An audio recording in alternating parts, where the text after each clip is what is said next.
All right, well, we're back again, and we want to thank you so much, our listeners, for staying with us. As we experience a problem that we're trying to solve it out, and Simbas do we back on Facebook as well, and on YouTube as well. And we so want to welcome you all, and thank you so much for your patience. In the meantime, we got to go and continue with our discussions. And as we were speaking earlier on about the impatience, gentlemen, but people now wanting to see things happen right away. And when they say right away, we mean right away as in now.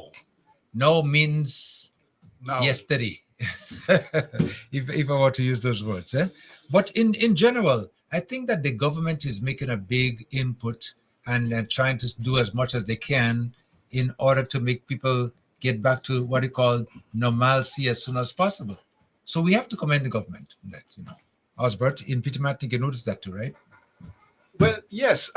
What has been happening is that the government has, after the hurricane, the Prime Minister came up to Carriacou and the PT Martinique, and then he came to the people and said that let me hear what you really want in the recovery process, So out of the consultation, the Prime Minister had get information from John Public, as we would say, and went back and implement. So, for instance, the loan at the Great Development Bank. Right, that was one out of many suggestions that was put forward to the government, and that has been implemented. The government said that they would give some concessionary support.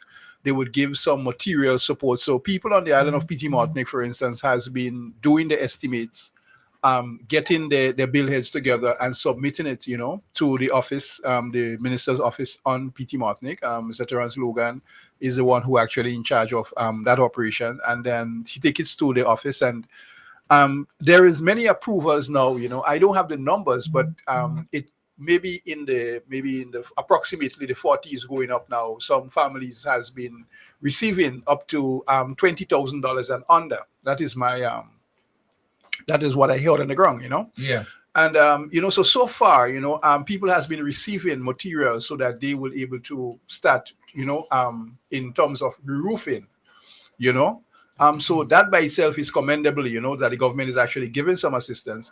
There is a little bit of slow process in terms of government assistance, like in the fishing industry and with the boats and whatever. You hear the people saying, okay, well, look, the government has not been able to deliver yet, but the assessment has been done, and it's just a little bit of patience so that they will be able to get that funding probably in another 2 weeks or whatever, or another week or so, because the government started to actually roll out in Grenada. I saw the finance minister has made some handed over to farmers in Grenada, and I guess as much the fishermen of PT Martinique and Carriacou will able to get the support, the financial support in due course, So more or less the recovery process, has been going. But as we said that we want it to happen now, and there is nothing that will say that, look, we have to give you everything at the immediate time, so everything is a process, and you have to do the assessment. And we thought, so we had sit, Mr. Dexter Miller, Mr. Dwight Logan, Mr. Terence Logan, and myself, we sat and we were able to come up with outside of the other assessment that has been done. Okay. So the truth and the fact is that all the assessment, in my opinion, has been done now, and it's just that the government would actually rule out the necessary assistance that is actually given. Because I said before, I have not met with the minister yet. I would meet with him shortly so that we would be able to have a comprehensive report from the minister. So when we come back on the program, I can be able to exactly say, okay, look, what is it? And the I's has been crossed, and the dots has been, and the T's and the I and the T's has been crossed, Okay. So and what I'm speaking about is just my own, initiative. Well, I know just a couple of weeks ago, matter of fact, maybe less than 2 weeks, farmers throughout the entire state of Grenada, Carriacou, PT Martinique has been receiving the assistance that was promised. The process took a little bit longer because, sometimes you have to make sure that you dot all the I's and cross the T's before you start the rollout. Roll out your program. Yeah. But I think the farmers right now are in a better situation now going forward.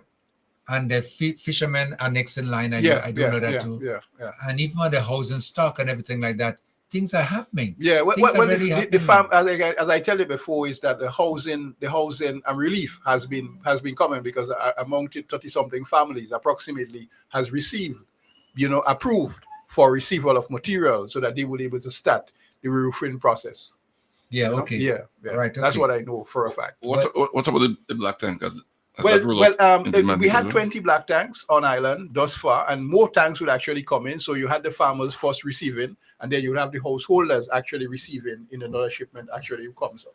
So you would say that Pitman getting their fair share? Well, yes, because a number of aid agencies has come in, and we really want to thank the aid agencies for coming. We had Shelter Box, you had Red Cross, you had you had the Samaritan Pulse, you had the World Central Kitchen, you had a number of agencies actually coming in, individual agencies coming in to do some relief. So PD Martinic has really gotten their fair share of in the relief, that was there. So it's not that Carriacou has gotten and PT Martinic did not, So from where I sit, and looking at what has been happening, and being involved in the distribution process, I can tell you that if anybody on PT Martinic say that they did not receive their fair share, it would not sit well with me, because at least I have seen, what has been happened from July 1st to date. So you've been on the ground there? Well, yeah, I've been on the ground. I've been, a matter of fact, left, right, and center on the ground with the team, and it was a good team, on the ground actually doing in the recovery process. So I can tell you firsthand. Well, I would have a comprehensive report coming shortly, but we have to compile the report together, and then we're able to make a confirmed statement. The relief process will be continuous anyway. It's continuous. It's not like a one-off, No. And each and every sector would be given some attention. Yeah. And down the line too, because they have a lot of like even programs doing with the loans and grants and stuff like that, that PT Martinic would be involved as well too. Well, yes. So it's good news coming out of PT Martinic. Well, yes. I can say that, and the people are very resilient, and people are. Yes, there are a few people that are actually impatient in actually receiving, but they will receive later on down, and it's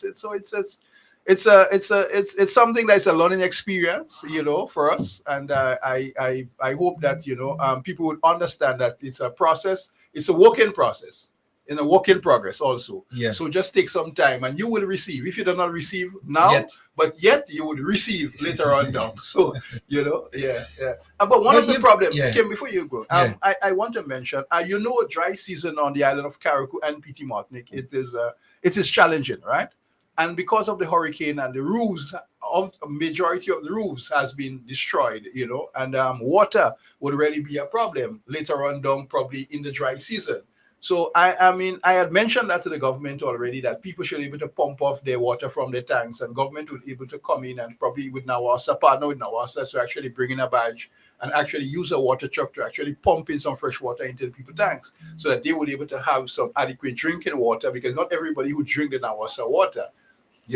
So we would. I'm still. That's an appeal out there. So that the government would be able to look into it, and the minister would be able to look at a partner with whatever entities that will be able to give some assistance in terms of relief, in terms of moving forward with fresh water, and moving forward in the dry season. Because even if Nawasa is there, but on Carriacou and PT Martinic, there is still a challenge for water. Okay. So that would be one of the immediate effect is actually moving into the dry season, which I would like to see that the government really address. Moving forward towards like January, February, March, when the dry season really kicks in, April, before actually the rain season actually comes in. Okay. Well, that should be, something that they're going to look into. Yeah. And hopefully get some relief. But, Comrade, you mentioned black tanks a while ago, Sure.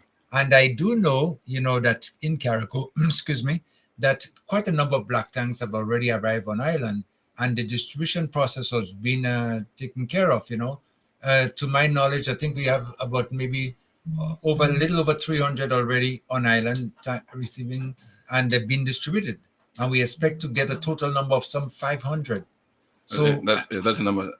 You heard of 500 as well too. Yeah, but we had 20 on island thus far.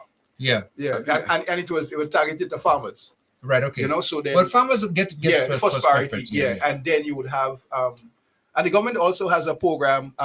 I know that the debris is actually kind of 90% is actually move off the island.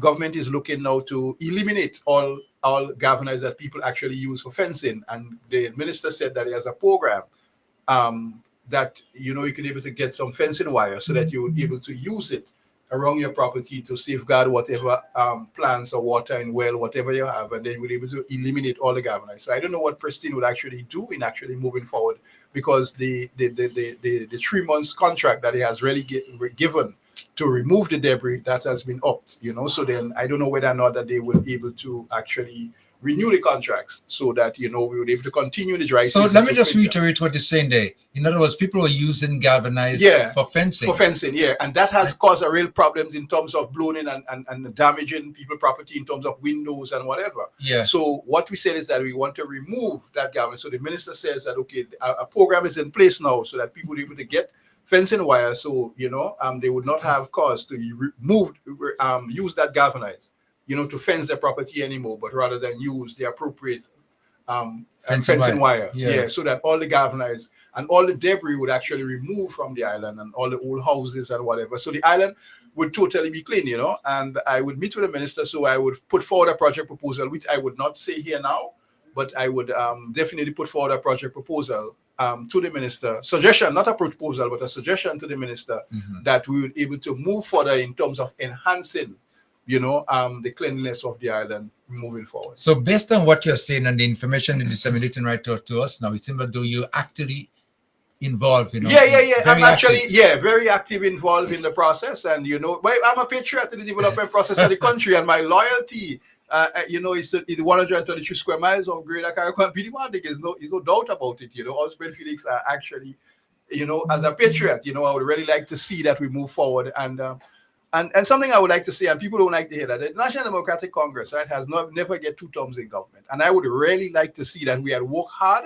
this last campaign to ensure that the Congress had to secure the victory. And we would want to work hard again to ensure that we maintain that victory so that the government will be able to secure a second term into office so that they will be able to deliver, in terms of agriculture, health, infrastructure, to ensure that, we bring some lasting developmental policies and programs that will be able to benefit the people of Greater Carriacou and Pidimantec. But you're speaking about second term, but I'm looking at more beyond that. Well, yes. I'm looking at about 5 in a row. Well, yes, but you see, we have to take it. For me, I would take one it at a time. One at a time. I don't really preempt anything, so the work is on the ground, and there's a lot of people, have worked diligently to ensure that victory, and they would not want to see that victory has derailed.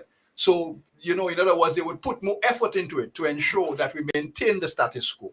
So, based on what you're saying now, and the report coming out of Pidimantec is that basically Pidimantec is like 90% cleaner. Yeah, 90%. Yeah, 90%. And then the recovery, the rebuilding of houses, people getting assistance with materials, and whatever the way the government is trying to assist them, it's all working out. It's all working well. Yeah. The only concern that I have is that the shelter box people, because the shelter box came in, and they brought in a number of tents to the people who actually were demolished completely. So I have said I have not met with the minister yet, so we're able to sit down, so you're able to give me a comprehensive report and how government tends to really move the process. But I am concerned because these tents would not last. There is a duration for the tents. So that's a concern that I'm concerned about, in actually. Well, the tents are basically something temporary. Temporary, yeah. That's all it is, because I remember doing some programs right here on Vibes FM with Shelter Box, and they indicated, the tents could last for a long time. But anyway, they were trying to bring some immediate relief to those who are in need. But you remember Val on your program was saying, and I reiterated in one of the interviews with one of the people that actually came in to see what was needed. You remember Val talked about temporary housing, for the people who actually was demolished completely. And that came in, So my concern, as I said, is how long that these tents would really last. So government would really have to kind of move speedily to ensure that they bring some relief to the people who is actually under these tents, before the duration of the lifespan of the tents is actually expired. Okay. I mean, that's my concern, I don't know, because I haven't met with the minister yet, so that we will be able to sit down and have a one-on-one together so that I can be able to disseminate the information that I get from the minister. Okay. Yeah. Well, we were speaking about garbage too, and let me give you some information on that there too, comrade, as you mentioned there, in that the cleanup process in Carriacou is in high speed now, because the compactor that came, I think it came all the way from Holland or Australia or someplace out there, to come to crush the galvanized separate, the concrete separated and the wood separated, And then we have this barge that's supposed to be coming, I think, from Guadeloupe, It's time to be corrected on those areas where they're coming from. But those are basically on island. and the process has begun. So it's just a matter of time now, as you mentioned, say with the Hillsborough recreation ground that was used for temporary storage, that will be cleaned up soon, and the residents, will be able to use that facility to what it used to be before. Well, I've heard the noise made about all the recreation ground got filled up with the garbage. The question can be asked: where else could? But not that the word garbage Well, is not the right word okay, fair enough. that's used. The debris, the hurricane debris. Yeah, debris from the hurricane. Yeah. Because if you realize what was taking place in that the regular company that was continue to pick up garbage and put it in its rightful place. Yes. Solid waste. Solid waste, yes. Yeah. The garbage was picked up. They had nothing. As a matter of fact, I remember calling the contractor for the garbage and telling him that I had some galvanized and thing by me and what could be done. And he said to me, listen, that is not in our work. We had to pick up garbage and garbage only. And he said to me, if you want to get that done, then he gave me another number I could call to make sure that we get the galvanized and the construction materials out of our way, which made a lot of sense. Yeah. So in other words, now, when you hear stories coming about the recreation ground or the playing fields being used as dump, it's very Misleading. ingenious statements. Really? Yeah, but on PT Martinique, the playing field on PT Martinique has not been used because there were decisions were taken by the team which overseeing the development, the drive on island, that there is other places so that we can actually store the debris. So the playing field were not used actually for storing the debris.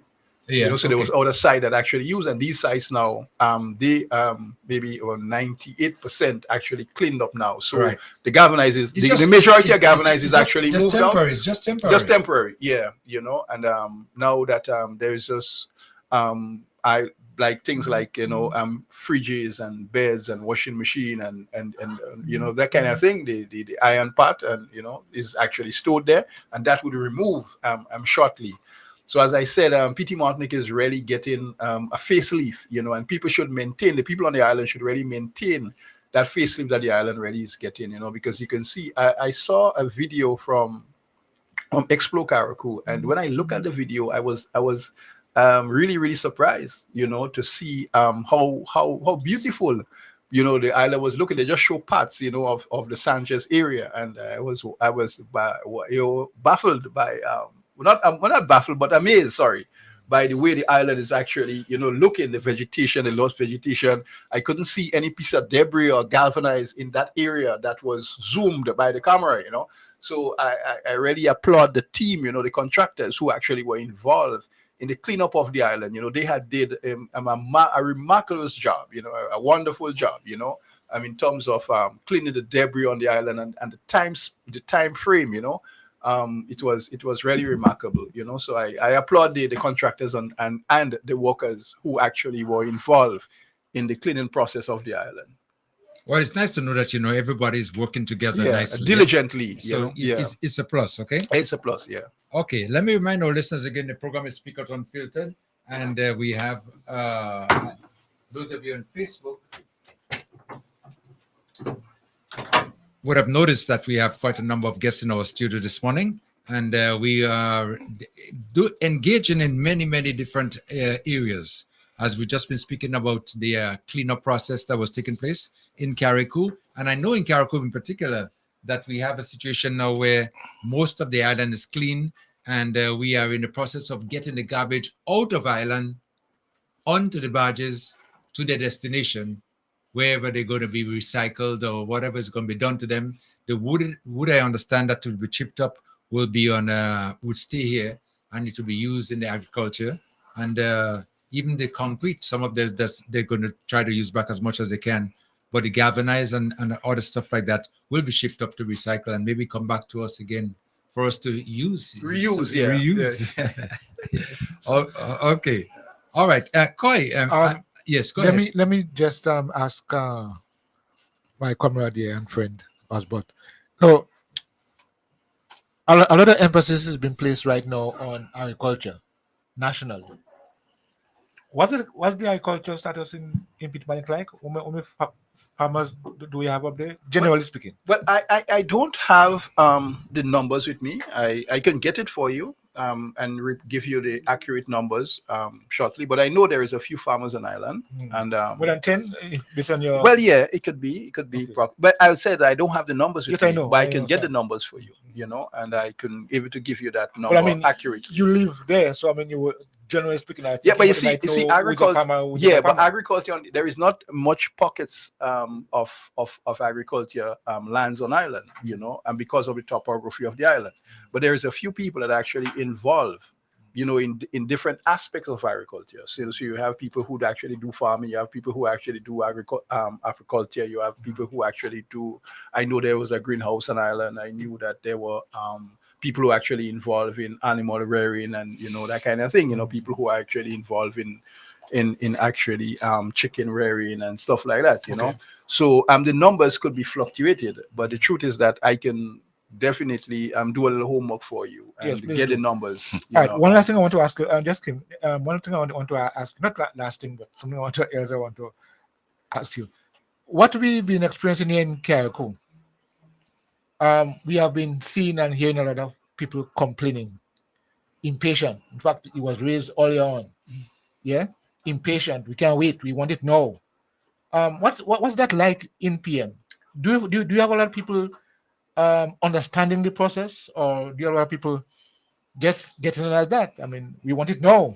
But in a We can't nutshell, wait. I would answer your question is the same thing, because people are people. Whether you live in Carriacou or you live in PD Martinique or you live wherever, people are people, and everybody is impatient. Everybody wants it now, because remember, you take 30, 35 years, 40 years to actually build your empire. But within a few hours, that has been demolished. So you would look for alternative, and who you look to for the alternative is the government. And you expect the government to provide the necessary assistance immediately. But that does not happen. It's a process, in terms of moving forward. So the truth is that people will have to exercise patience, and that is it. I remember when I went to the PD Martinique RC Church, and the Prime Minister came up and he said, okay, well, let me hear what you all want in the recovery process. And I remember I said, look, I would like to get a loan to actually restart my businesses. And I think that you should put $25 million into the Greater Development Bank, so that I would able to access a loan. And people, but they were arrogant with me. Why should I go to ask the Prime Minister for a loan? Why I don't talk grant funding, but not realizing that you cannot get everything on a golden platter handout. You have to make some sacrifice to ensure that you get back on track. And the government came in and they says, okay, look, we would actually put that loan into the bank. So people could actually access the funding from the bank, which is actually good. So I believe that we have a Prime Minister who is actually listening to John Public and delivering what John Public really wants. So I believe that the government really need a second term in office. In other words, to continue the process. Well, speaking of our Prime Minister, I've been informed too that he will be on the island tomorrow. Okay, but Yeah. would he be on PD Martinique tomorrow? Well, I'm not too sure, but he'll be visiting. So most likely maybe in Pitmatic as well too. I don't know. I cannot confirm. So maybe you can stay down here just in case you go up there. So you can No. The Prime Minister. We have a twin island state, and I would definitely Twin Island? But yeah, twin island state. I said Carriacou and the PT Martinique. I'm not talking about mainland Grenada. He said, Mr. Mills said that the Prime Minister will be on Carriacou tomorrow. So I'm saying that we're dealing with a twin island state. Constituency. Twin island constituency. Right. Sorry. So yeah, thank you. Right. So at least the Prime Minister should make some time to come over to PT Martinique and see what's really happening. I mean, he had made, I think, 3 visits already. One when we met Bishop, that was the first time, and then he made a second one, and then he made a third one when he came to look at the schools here and the education minister. You wouldn't say that that's fair enough from the Prime Minister? Well, I'm just asking. Yeah, I would say that is fair enough based on his schedule, Yeah. but I think that his presence at this point in time is much more needed, than regular, because we're not in normal times, so at least the Prime Minister should give us some a fair share. I hold no brief for the Prime Minister. I just expressing. Yeah, well, I understand that. What I'm saying is that if you're visiting Carriacou, please, Mr. Prime Minister, visit Petit Martinique too. So find some time. Just show some appreciation. Don't just come on Carriacou and then No. Let me tell you something. What I've noticed with our Prime Minister, whenever he comes to Carriacou, he makes that 99.999% effort to get to Petit Martinique.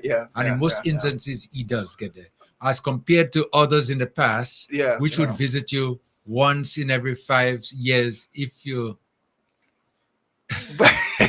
Understandable. I'm very interested in the one who's visiting so regular, that visit once in a while, get more vote. Well, it's based on the strategy that the man sells. It's based on the strategy that the man sells. All right. Let's just pause for the pause. Let's pause for a little while and just move a little bit because I have another guest in the studio. And we're going to continue with our discussion. Okay, we're right where we left off. But I have another guest in the studio, Mr. McGilvery, who was asked to come here this morning. I spoke to him over the last couple of days. He seemed to be having some sort of issue at hand now in dealing with a problem that he's trying to solve. Mr. McGilvery, good morning to you. How are you doing? Up to the microphone, okay?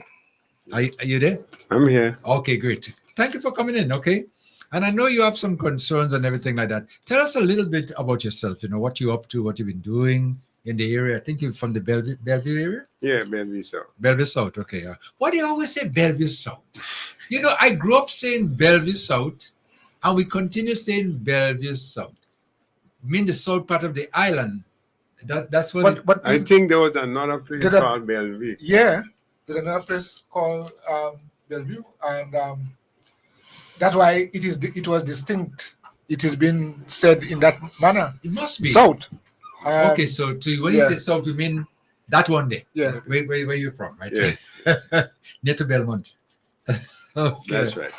Okay, Mr. McGilvery, welcome again to the program Speak Out Unfiltered. And you seem to be experiencing a problem that you wanted to get it out to the public. Tell us a little bit about what's been happening, what is the issues, and your concerns. Well, first of all, I want to congratulate the Prime Minister for getting rid of the Matrix, those men in black. When I look at him now, sometimes tears come to my eyes because I said, this guy is a man of the people. He doesn't travel around with 6, 7, 8, 9, 10 men with dark eyes dressed in black. I call him the Matrix. The Matrix. You usually see him with 1 or 2 guys, Yeah. and you see they take a back seat, and it's like they're saying to the public, you're free to go and interact with our Prime Minister. He's not somebody to be feared or somebody to chase you away. And for that, right now, I am so happy that that young fella is showing by example and words zero tolerance for gun crime, and he's leading the example of having freedom in the place, freedom to walk around anytime. I even understand that he does be driving his vehicle in different places all alone with no security. Yeah. That is not what I used to see before. Okay, you used to see the Matrix. Yeah, I used to see the Matrix all the time. And today I want to speak on what I observed as an example that he gave, that's the past Prime Minister, gangsterism in the police department. To me, every time I leave the South, I come from the bush and I come through to his borough, I'm either seeing, encountering, or hearing of encounters with policemen that shows that they need proper training in dealing with the public, understanding the public, and making decisions to benefit the public and to respect the Constitution. Like a lot of people say, they don't think we have a Constitution legally. I don't know much about that, but I think before the profits of oil or local government be established in Grenada and Carriacou, that this present government should try their best to, as clean as possible, establish a police department that understands the Constitution, understand the rights of law-abiding citizens, and dealing with law-abiding citizens in a civilized, professional way that no one would feel any animosity towards the police. Now, I have been noticing the older policemen traveling with a stick, as they usually do, and the younger ones, guns on their side. I don't think that is necessary. And if we have a country that we say zero tolerance for guns, why, if you are at the desk and you're coming out for lunch, you have to travel with your gun? You're not in a Western society. Leave gangsterism for Peter and ex-prime minister to deal with, because he sounds like he's a real gangster, the ex-prime minister. But I know from watching The Good, the Bad, and the Ugly and many other Westerns that Peter going to come out victorious, because he ain't saying nothing. I remember that case, this gunslinger was in his bathtub having a bath, and this other gunslinger come in, gun drawn. Ah, boy, I catch you now. I catch you right where I want you. You know what happened? Blood out. He was blown away. Why? Because he didn't realize that the guy, the ugly, I think he was in the bathtub, but his gun was in the water, cock and ready. So you know what he said? He said, when you have to shoot, shoot, don't talk. Everybody who look at Westerns will know that. So this example, that what I experienced 3 Saturdays ago, and I had witness with me, I would like this government to eradicate it completely. Get rid of those kind of attitude within the department. Now, I live motorcycle. I sleep motorcycle for my kid. I dream motorcycle.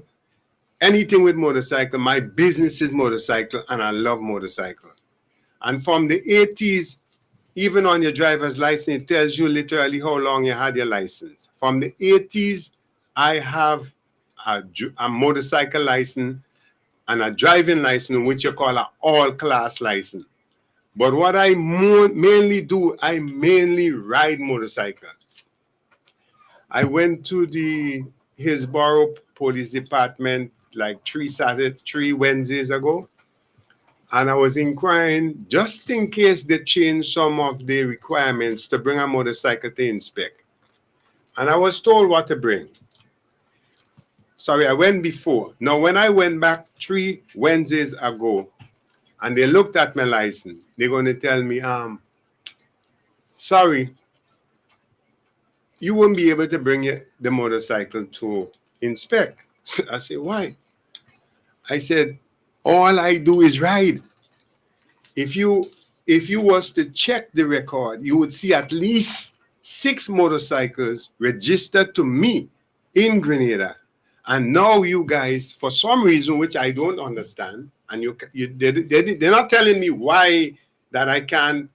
Actually, they told me that the all class must have, apparently they didn't use the word endorsement, but I know from being up north that the word is endorsement, M for motorcycle also. I said, well, listen, and they tell me that I have to go to Grenada, fill out forms, and go through a set of things to get the M on my license. I said, no. I said, that is not for me to do. I said, if the department change up some laws and whatever, when I went to pay for my license the last time, they should have informed me or informed whoever was paying for my license that for some reason the M have to be put in. They didn't do that. Now I come to re-register one of my bikes and you telling me I got to go down to Grenada. So I asked for the person in charge. And this is where I see gangsterism in the police department. Now they send me to ASP Charles. I go. Luckily, I found him. He brought me to his office. Really respectable man. Explained to me, yes, you entitled to ride your bike. he made 1 or 2 calls, and he said yes. He called downstairs to speak, I think, to Corporal Sam. Apparently, he wasn't there, so he spoke to women police constable. I think her name was Roberts, a young person. She wouldn't know much about having an all-class license. So by the time we reached down now, apparently Corporal Sam came and it's just a short distance from upstairs the police station to downstairs, you know. So I don't know if he was a wrong listener, I don't know. But by the time I reached down, he already was feeling as to what's going on. And he tells me the same thing like she tells me. I said, I just was upstairs with the ASP, and he made a call downstairs and he gave a directive. Now, Corporal Sam, and I'm calling his name, big and bold, because he had the audacity in the end to tell me that we were not wrong. That means the 2 junior officers, him and the Roberts, were not wrong in telling me I got to go to Grenada. But let me finish the story. So he makes 1 or 2 calls in my presence. I don't know who the man is calling to, but I just spoke to the ASP upstairs. And as far as I know, he's the head of the department in Carriacou. And he called downstairs and gave a directive. Now I go downstairs and you want to give me the ring around. Police officers have to understand that law-abiding citizens have to be treated differently from criminals. And it seems like they're quick to say, I'm going to arrest you. And they're quick to say, oh, get out of here or something like that. They always have that kind of an attitude. They need proper training. Otherwise, what's going to happen? A group of people are going to get together with some lawyers, and whenever they have problems and their rights is being infringed, there will be a lot of lawsuits that this government would be forced to pay, and the citizens would cry out. So I'm going to the end of the story now. He gives me a number, that's Corporal Sam, and tells me, call this number. I tell him I'm not calling no number. I just came from upstairs seeing the SP. I'm going back upstairs to see him. What number are you giving me to call? Your friend? I'm not going to call no number. So I go back upstairs to. Now I feel so embarrassed for that ASP Charles that I didn't know what to say, but in case I told him what happened downstairs. He made another couple calls. Got back his thing, get on the telephone, call back downstairs. When I go downstairs now, then they're going to tell me. When they're telling me at first I got to go to Grenada to rectify putting in the endorsement for motorcycle on my all-class license, they're going to tell me, okay, we heard from this other person and we just have to take your picture here and write in the endorsement on it, and bam, bam, you go. So I'm coming here to say, I think Corporal Sam needs to apologize, or the police department should move him, because I think he have it wrong and he is leading the younger police officers to be gangsters and to disobey superior. In my days when I was in Cadet Corps in PBC, Presentation Brothers College, Grenada, you call that insubordination in the 80s. You cannot go against what a superior officer says, and then you come to tell me, oh, 2 other officers, the 2 junior ones was not wrong. So I think he owe an apology to ASP Charles and also to me, because if you being an elderly guy, you should have known that when you have an all-class license, back in the 80s, if you had a motorcycle one, you can't drive. But once you had an all-class one, you could ride and drive.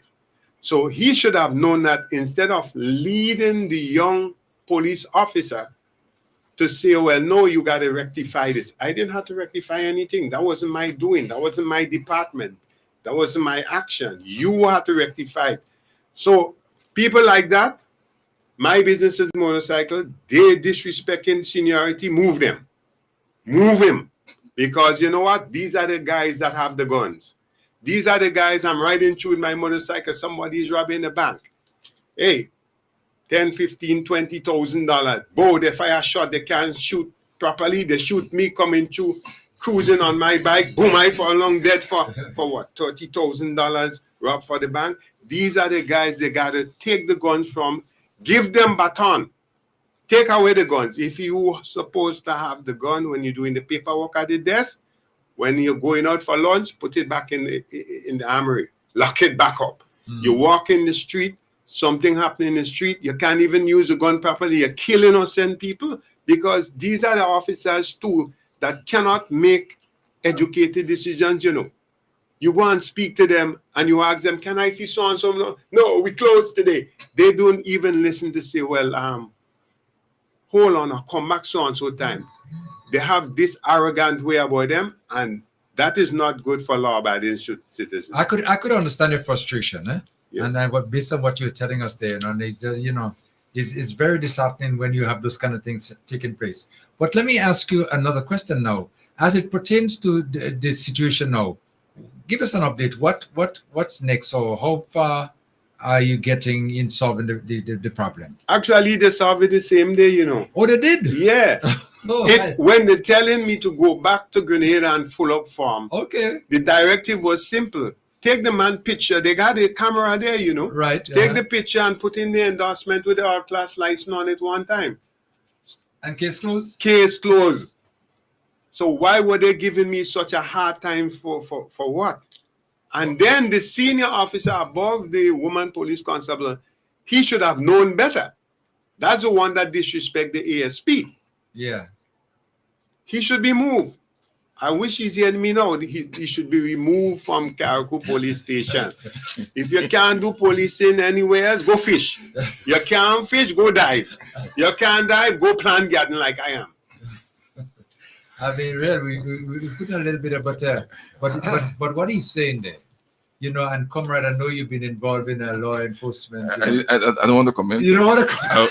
Just to say that I did 11 years with the police. I was attached to traffic and so on. I was involved in inland revenue and so on. I head of the police union, so I know what you're talking about. I would not comment. I wouldn't say anything. I wouldn't say anything.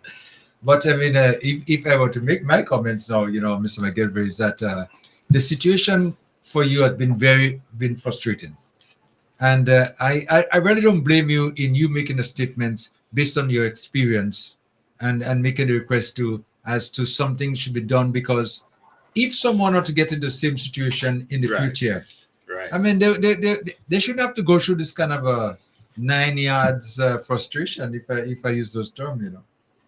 It should be handled much more in a professional way, especially when we have public officers in these positions. They need to exercise discipline and professionalism. Yes. But we've been lacking that, you know, in many instances, not only in police, but in quite a number of other areas. We seem to just neglect that professionalism and just want to treat people and do whatever they want to do. Depends on how they feel or how they wake up in the morning. You see, Kim, yeah. You see, I've never wanted to bash the police. You see, no, because it's always a very slippery kind of slope. Yeah. You understand? Because in the sense that, okay, not that the police should be beyond reproach and criticism, right? But sometimes again, if you criticize the police, you think again, boy, tomorrow something I'll check the same guy, right?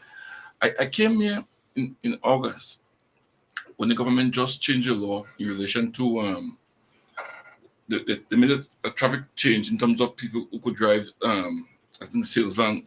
They made a change to D, right? Upgrade there, right? yes. Yeah. So I applied online because I say you could apply online. I apply online. I want to be just as him. I want to be a good citizen. I want to follow all the rules. I don't want no problem with the police. I come from a police background. I don't want no issue with the police. Right. So I went through the procedure, and they said to me, they accepted my money online, and they said when you come, you just go and you present it.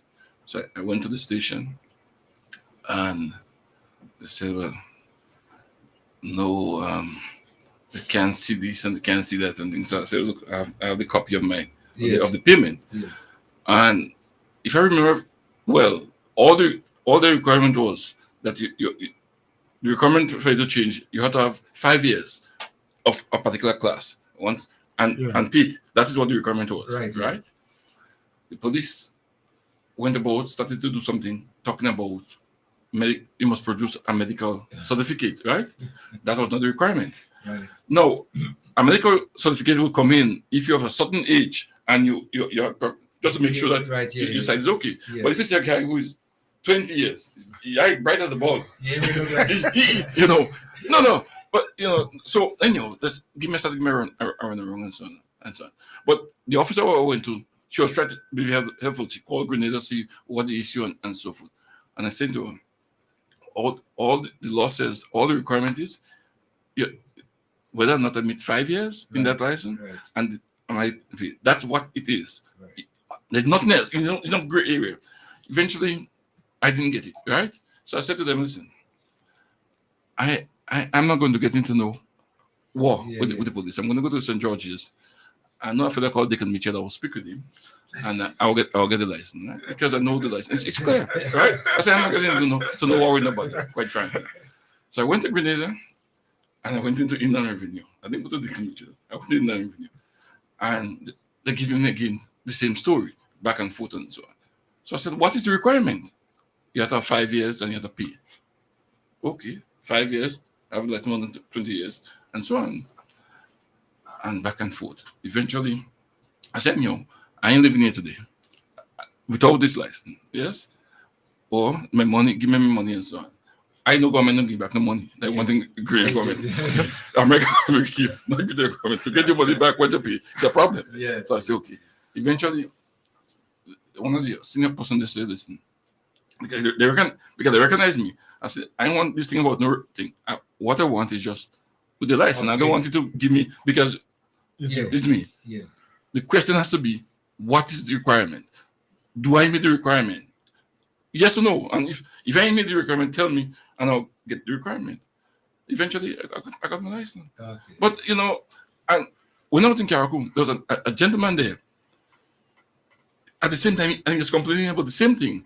And this was one of the problems he was complaining about. He brought somebody to get the license, right? The person got his, and he couldn't get his, but he brought the person. He brought the person to get it. The person got theirs, and they keep telling him, "Come back and tell." He said, "Well, wow, I brought this person. They got this thing about 5 weeks now, and I have to be walking here every day, and you cannot tell me when." You see, so I Brother McGillivray, I heard this thing. I tell you, I will never. I don't want to bash the police at all. No, because of one, I drink police milk in the first case. Okay. And I served for 11 years, and I want to continue to have a good relationship with the police and so on. Yeah. But obviously, yes, from time to time, you see some things that get you a little upset with all the behavior and all the attitude and so on. I'll just get an incident. I came, the minister was here, the minister for culture was here for Carnival. So I was driving the minister and so on. I'm not paid to drive the minister and I could so I drive it. So we came in and there was a sign. And so I approached the sign and I said, listen, the minister is here, so and things. So they said, okay, you can go because it's the minister. The minister needs to go to the function. Okay, no problem. I need to come back now to get the minister. No, you can't get him. I said, well, I need to pick up back the minister. And I said, let me just tell them, I don't have the time because I don't want to get into no problem with the police over what I call a simple matter because I dropped the minister just now. Not to get him back. You're telling me I can't go in. Okay, well, just end the matter. You see, and it just comes down to simple reasoning and dialogue and so on. But I still will not say anything bad about the police because I don't want a problem with the police. But and just you're speaking, Mr. McGillivray, to realize, that you're not in a situation all by yourself. Eh? You realize, I mean, it is happening. It's just in many instances people just don't speak. Yeah. They don't speak out now. Maybe they're not brave enough as you to come out and make statements and to bring some awareness. So at least, when we speak about it, sometimes it's going to make the process maybe easier by them hearing the complaints, from public. Yeah. But if it's isolated and it's not being spoken about, then it may continue. in that line. So I want to applaud you for being so brave. Yeah, I know it's a wall you're climbing there, but hey, I'm a bushman. Yes. I ain't not much, just a little wife to cry for me, and I know children to really cry. So I ain't have no fear about anything. Yeah. But as I said, and in concluding the problem was solved. Yes. Right here in Karaku, we thought you were going to Grenada. But like you say, I don't want that happening to somebody else who might want to come and do what I do. Yeah. Because that could be frustrating in the future, because a lot of changes will take place soon. Right. Yeah. Yes. Local government going to come, lawsuits could come out of it unnecessarily, because people going to try to start to establish their constitutional rights. And one question before I go like that. Yes. Yeah. Can you videotape a police officer in the performance of his duty in Grenada? Yes, as far as I know. As far as I know, you can. Well, I was threatened to be arrested for doing that. Yeah. I think public officials never like the videos. I think it's more not liking, but I don't think it's something illegal. I don't think so. And one lawyer was telling me they think they have something in the law against that, I was like, what it is, but they can't tell me. No, I don't think so. I don't think you can't. If you're in a public place, people can videotape you in a public place. Well, we know that. You know that, right? Public space, that's how it is. Yes. But I believe that the reason why some people sort of like don't like that is because it's evidence of their behavior. Right. And you won't be able to doubt. Right. Because listen, let's look at the video. Yeah. Roll the video. But I think the video is good for everybody, because if you're performing properly, you need not to worry. I encourage you, video me. Yes. Because I'm not doing anything wrong. But if you're doing something that you're not so sure about, you'll always have this apprehension that no, stop the video. I want no video. Yeah. But if you're okay, if I'm just saying to you, I'm giving you a lawful instruction and I'm not doing anything adversely out of the law, no big deal. No big deal. Well, I think they need some training. What's the name of that guy that's growing in the ministries and train them? Eddie Frederick. Eddie Frederick. Yeah. I think a lot of and you see, the problem is, and what scares me the most is the younger police officers. Them fellas with the guns, them fellas are on the street, because I am 60 years old, going on 61. And I don't want no young fella coming up to me and figure he could talk to me anyhow. I mean, I won't get in a fight because I'm a weak fella. But men like the beast, he say if he passing and he see any encounter with a police officer, whether he in uniform or not, and he's like in an altercation with a citizen, he jumping in with no questions asked. Just how dangerous that is. That is gangsterism. You ain't go part, And we need people who like corporals and them to de-escalate situations. They must be trained to de-escalate situations and to make educational decisions when it comes to whether you're right or wrong as a civilian. Yeah. You have to know how to handle and de-escalate situation, whether the person right or wrong. Yeah. And that's a training I think that's lacking, in many instances, And that's something that, way back in my involvement, always try to de-escalate, the best de-escalate a situation. You know what I mean? Yeah. Because, for example, you always thought, okay, you could get him tomorrow. Yeah, the game today. Yeah, right. Yeah. He ain't going nowhere. Yeah, right. The game tomorrow. Yeah, that's it. You know. I don't know what. Doing something years I left, so I don't know. Well, okay. Well, Mr. McGilvey, I want to thank you for coming in here this morning and sharing your views, your concerns and your experience as well too.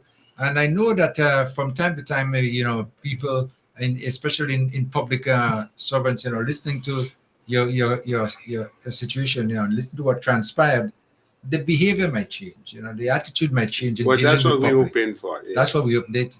Changes. Mr. Kim, I could say one thing. Yeah. I'm not comparing America to Karaku or Grenada, but there was one instance when it was very cold. And I always riding my bike to go from New York, Boston, DC, South Carolina, Danbury, Connecticut, Toronto, Montreal. That's how much I just sit on one motorcycle and ride. Yes, all 11 hours we going to to Myrtle Beach, and we just sit on those machines. And I had one of the fastest motorbikes in the world, Suzuki Hayabusa 1300. And one day, I'm always riding going from Brooklyn to exit like 17 on the LIE. So you're passing the Jackie Yes. into the Triborough, Yes. cross over the LIE and back to work. I'm always riding till some of the Grenadian guys by the greenhouse used to say, "Where's your car, boy? You're not car no more." I would leave my car, pack up, and ride bike to go to work. One, it was cheaper. Two, once it doesn't have snow on that ground, I'm riding too because the traffic. The traffic. And you know, the people that were going to work in the morning time get so accustomed to me that when I come into, even if they stand still, they're just seeing this. Open, yeah, they just open for me to go through. The right. only sound sometime I would stop is if I see a couple front. And you could read what they're telling you by not speaking to them. Yeah. So if I pull up two car length behind a cop and he's in front there, then I creep up one car length, then I creep up behind him. And I see he's not jamming me out, I'm quietly passing him and gone my way because he's literally telling me I could go, you know. Right. But if you just blaze through when he's there, he's going to look at that as a disrespect. Right. Even if he put on his light, he mightn't catch you.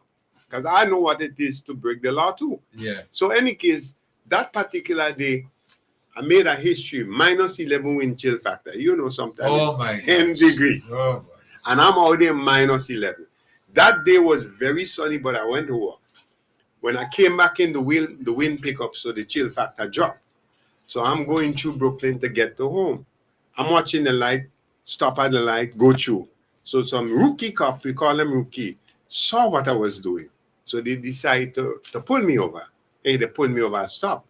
License and registration, they come out the car. Big mistake because it's freezing cold. Yes. I'm padded up. Right. So I'm smiling inside. Yeah, a little feel it today because I know when you have a bulletproof dress, vest, and maybe a sweater on or something. Now, I had a friend in the precinct on Snyder there, gave me this lieutenant card. It's like a PBA card. Yeah. But they say anytime the police stop you, show them your license with that. So the police stopped me, I showed them a license. Who give you this card? Wait. I said, I have a friend in the precinct, and they gave me the card. I said, I know I'm breaking the law, but when I left home this morning, the sun was shining, everything was nice, but it wasn't so cold. You know what they do? They took the card from me, didn't give me a ticket, didn't give me no problem, just took the card. As soon as I reached my car again, I say, you know what? I was breaking the law, I was going through the light, and two rookie cop numbers, so on, because they had to give you a number. Right. They took the card. Who tell them that? The card they took from a person breaking the law. Guess what their punishment was? Because was a disrespect to take away the card because most of the card is given to close relatives and friends. So when the rookie cops took my card away from me, didn't give me back, they disrespected the lieutenant. They was on desk duty for 1 whole week. They can't come out. So imagine now what I encounter at this police station here. That's why I say my business is biking. And if he could disrespect the ASP, who is the head of the department, he needs some punishment. Yeah. Because he's showing the younger police officers gangsterism. I could understand. I understand the example you just draw there, makes some sense, whereby discipline measures, should be taken. Yeah. And I was breaking the law, Yeah. I was breaking the law. But still respect for the authority. The authority. Yeah. The head of your precinct. Right, okay, Mr. Bailey. Thank you so much, man. It's been very thank you, guys. Yes, Thank you. And I always tell you, it's always good to air your concerns. Yes, wherever the case might be, feel free to, because unless you do that, we're not going to know what's happening in our communities. And it takes people like you with the skill, one, and the bravery to come forward and speak. Yeah, okay. One love, okay. Yeah, thank you. Boy, what experience, okay? Yeah. Anyway, let's continue right on. I think we got quite a number of calls been backing up. Let me see if we have one on the line. 4030101. And what's up, caller coming? What's up, caller for us? Hello? Yes, what's up, caller coming? Yeah. Hello? Yes, you're on now, yeah. Yeah, I was going to say to you that the individual who was talking about what happened with him with the police officer, I think you should tell them that the police operates with the law as the British law. So there is no such law about you cannot film a police officer on duty. Okay. All right. Well, So yes, we're going to try to relay that message to him. Okay. All right. Good caller? All right. Okay. Let me take another call. Landline caller, come in. Hello. Hello. All right. Okay. We're going to have to just do that. Okay. 403-0101. 403-0101.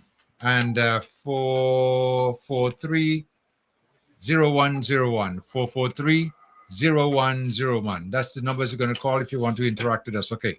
Let's continue, gentlemen. As we were just speaking about what's happening in Carriacou Pitamatic, it's good sometimes to hear what's happening in our communities, because this is what makes us strong. When we able to air our concerns, get out there, and if we see something is wrong or right or whatever the case might be, speak about it. Don't just let it just go just like that. Okay. Let me take another call there on the phone before we move forward. What's up, caller? Come in. Caller, come in. Good morning, Mr. Osbert. Good morning. Good morning to you, my brother. Nice to hear your voice. Yeah, I good. all time after you. Yeah, well, yeah, good. Good Yeah, morning, yeah. Mr. Call, brother Call. Yes, good morning. Good Morning. afternoon. Good morning, Solio, wherever you do, and I wish you speedy recovery. Yes. Good morning to John. Yes, go ahead. Caller? Yes, I want you to give me a minute to vent this morning because I am very upset. Before I start off to tell you what I'm speaking about, I want to make that statement, make that comment without any regret. The closest thing on the face of the earth, comparison with hell, is that NNP government. I have no regret. This is the closest thing to the devil on this face of godly earth. Let me skip from them. The next one is burial. I don't know if all are familiar with burial, and by now, all you should know people names, just like how you call Keith Mitchell Diabo. When burial came to Grenada, sometime last week, burial start off with Kim, Coyle, and Solio. And as soon as he come with the group, somewhere around fast-ish for me, about 3 o'clock walk off when they see him coming. And his first message is talking about Mr. Coyle and talking about Solio and Kim. The person, one of the person bought what same story. Let me start listening. Hey, what are they doing in Grenada, boy? Or they come to register? He starts off with that. One or the guy just stops and walk off. And I'm out telling you, that is what I heard right inside my domain. He starts off saying people ought to come into him and teachers come into him every day concerning them feel full of garbage. It stink all over Carriacou and the men in remedying the problem. The usual thing. Everybody coming to him.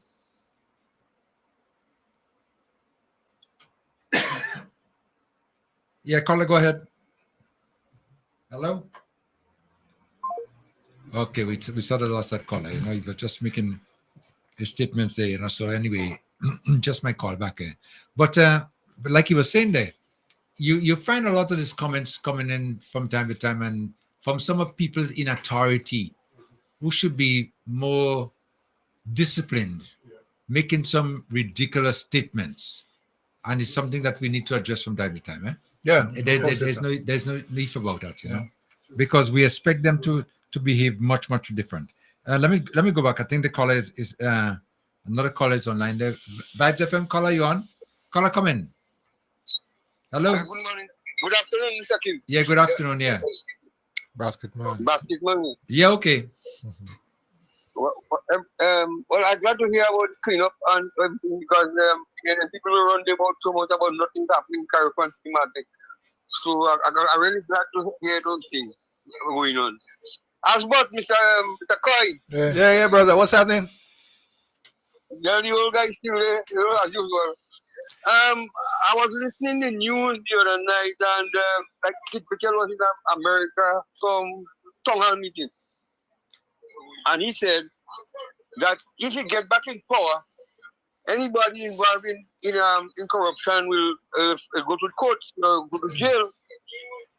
That's why I'm asking the NDC government why we don't investigate Kid Mitchell for those grant loans and let Kid Mitchell make some hair. Something right there. He wanted to get back and forth to put somebody in jail, but he talk about corruption. He deal with more corruption than any prime minister ever lived in Grenada. You know something? So I find this guy should be an investigation and sent to jail. All right, next thing.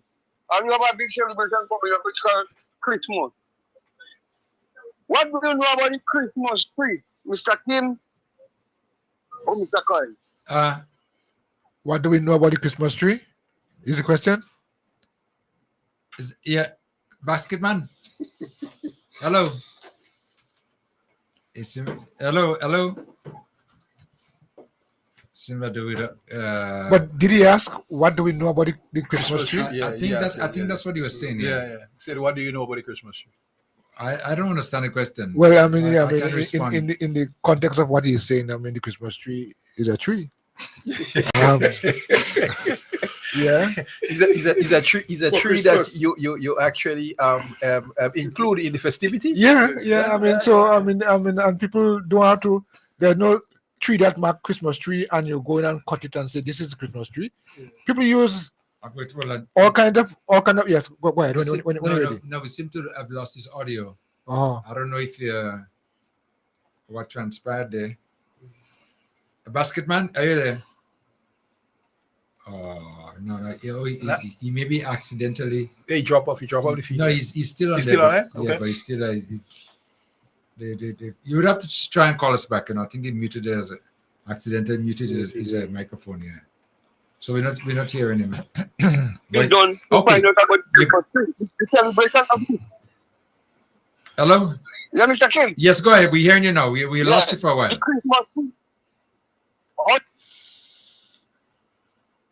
we're not coming through. No, The signal. signal is getting a weak signal there.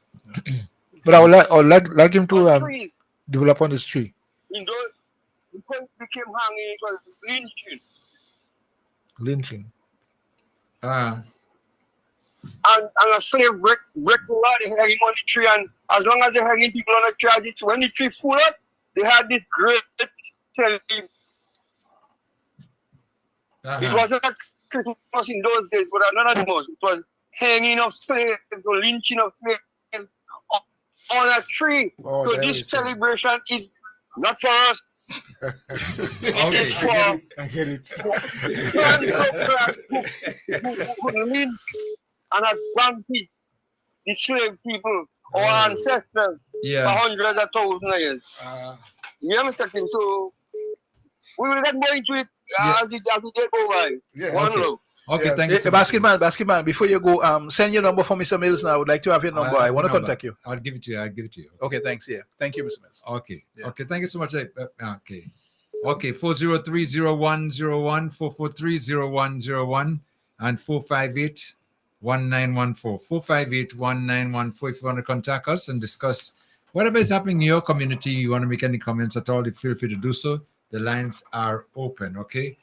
Before we move a little bit further, I see we have another guest sitting in our guest chamber this morning, Mr. Rodney. Yes, sir. Morning. How are you doing? Morning to you. And morning. Well, we just turned in afternoon, so let me do it over. Good afternoon. Good afternoon. How are you doing? It's Okay. I'm doing okay, quite okay. Good afternoon. Good afternoon, sir. Nice to see you again. It's a long time we haven't seen in the studio together. Floyd. Yeah. And also Tan. Mm-hmm. Yes, it's this is I can see after Beryl, this is my first time I came into the studio here. Kim, is that correct?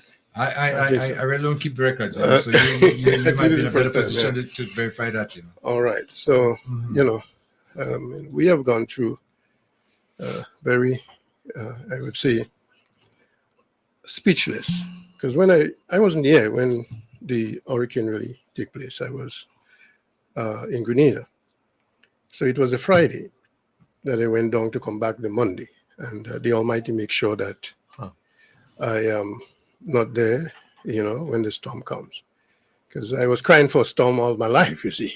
So I need rest, and So, but when I came in and entered the port, my van was there, got damaged there. And my mouth stays open from the time I,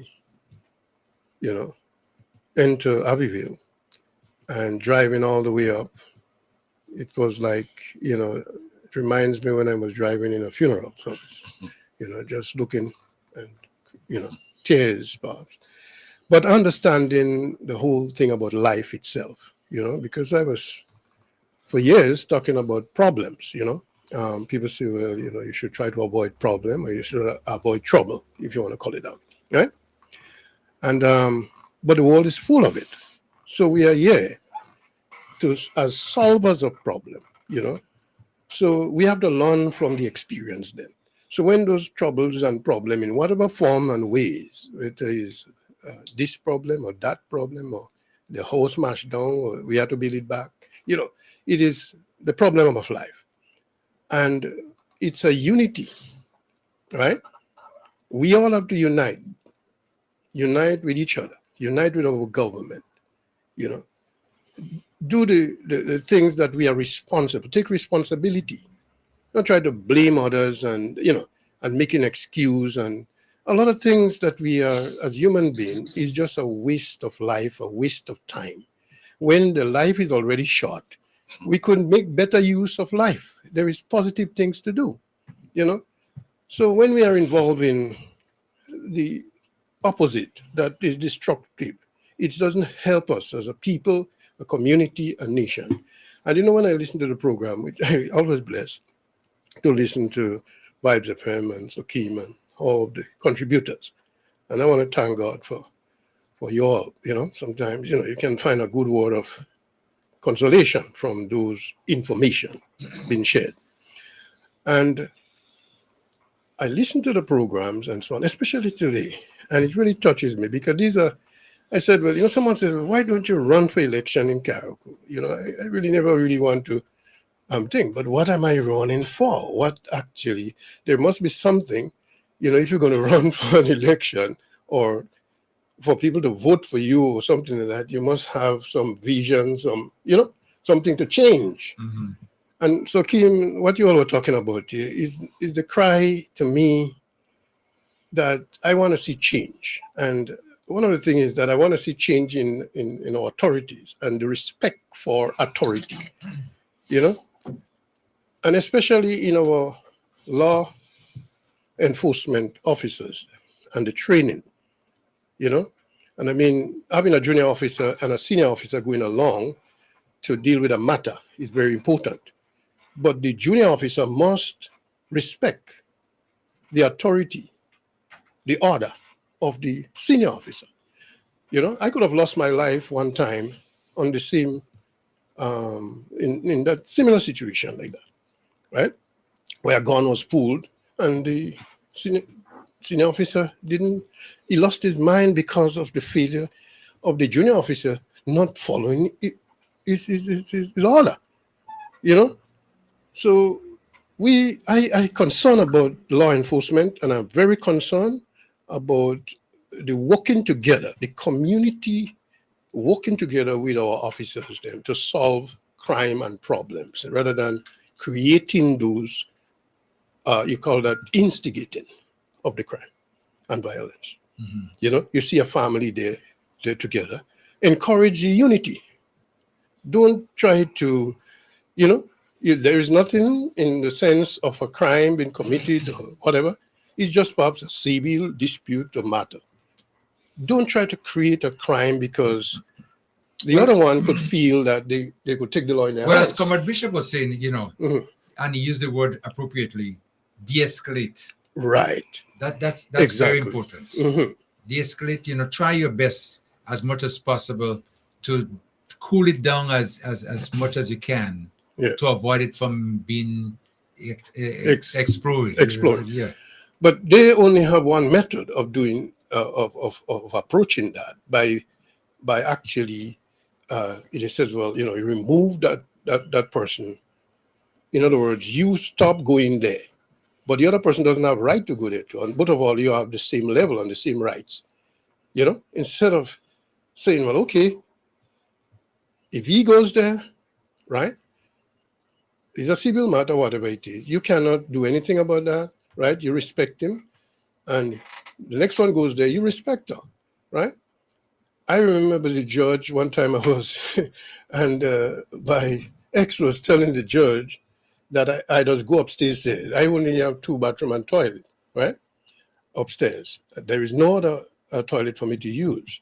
So I let the magistrate know that I have to use my toilet. She said, yes, you man have to use the toilet.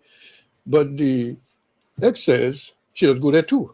So the judge says, listen, if you see you going there, you stay away 15 feet from him. And if you see you going, you stay away 15 feet and come back. But the officers then come and implement, whatever that is not the order of what the judge really wants. So, you can create, I'm saying instigate, right? Crime, right? By being so one-sided, and because the law is for justice, equal rights and justice. That's what the law is based on. And if officers are not trained to understand that it's justice, right? Unless there is a criminal matter you have to deal with, you deal with by law. But once there is disputes in the community, we have elders and so on in those days, and they could have been able to give an advice, give a good word, and bring about some unity, in the family and so on. I am real concerned about the implementation of law. Well, this is something that's respect to authority. No, that's kind of lacking to a certain extent here, and it's something that we need to address. But I always say, in time to come, in time to come, it takes time. Yeah. This situation will come forward. So it's not anything to worry about too much. Although it's concerning. But we need to, sometimes give it a little time before it comes on. Let me remind our listeners, 403-0101. We're taking the calls now. The lines are open. 403-0101 and 443-0101. 443-0101. Somebody just sent me a clip here. I was speaking about the NNP and the visit to New York City last weekend. Did you get any feedback on that, comrade? I follow a couple of video feeds. For some reason, though, some of the feeds was not consistent. Whether it is deliberate, I don't know. But one time you're on the feed and then you just drop, and then because there was 2 feeds, I was following, and they was experiencing the same problem. I didn't hear from the. I don't think they was experiencing a problem. I think it was deliberate. Well, okay. Because I did not hear from the political leader. I heard some of Cox. I heard some of Emmeline and so on. Well, and Peter, but yeah. Kai, did you hear from the political, the former, No, not talking about it. No, I didn't. I did, but let me tell you what happened.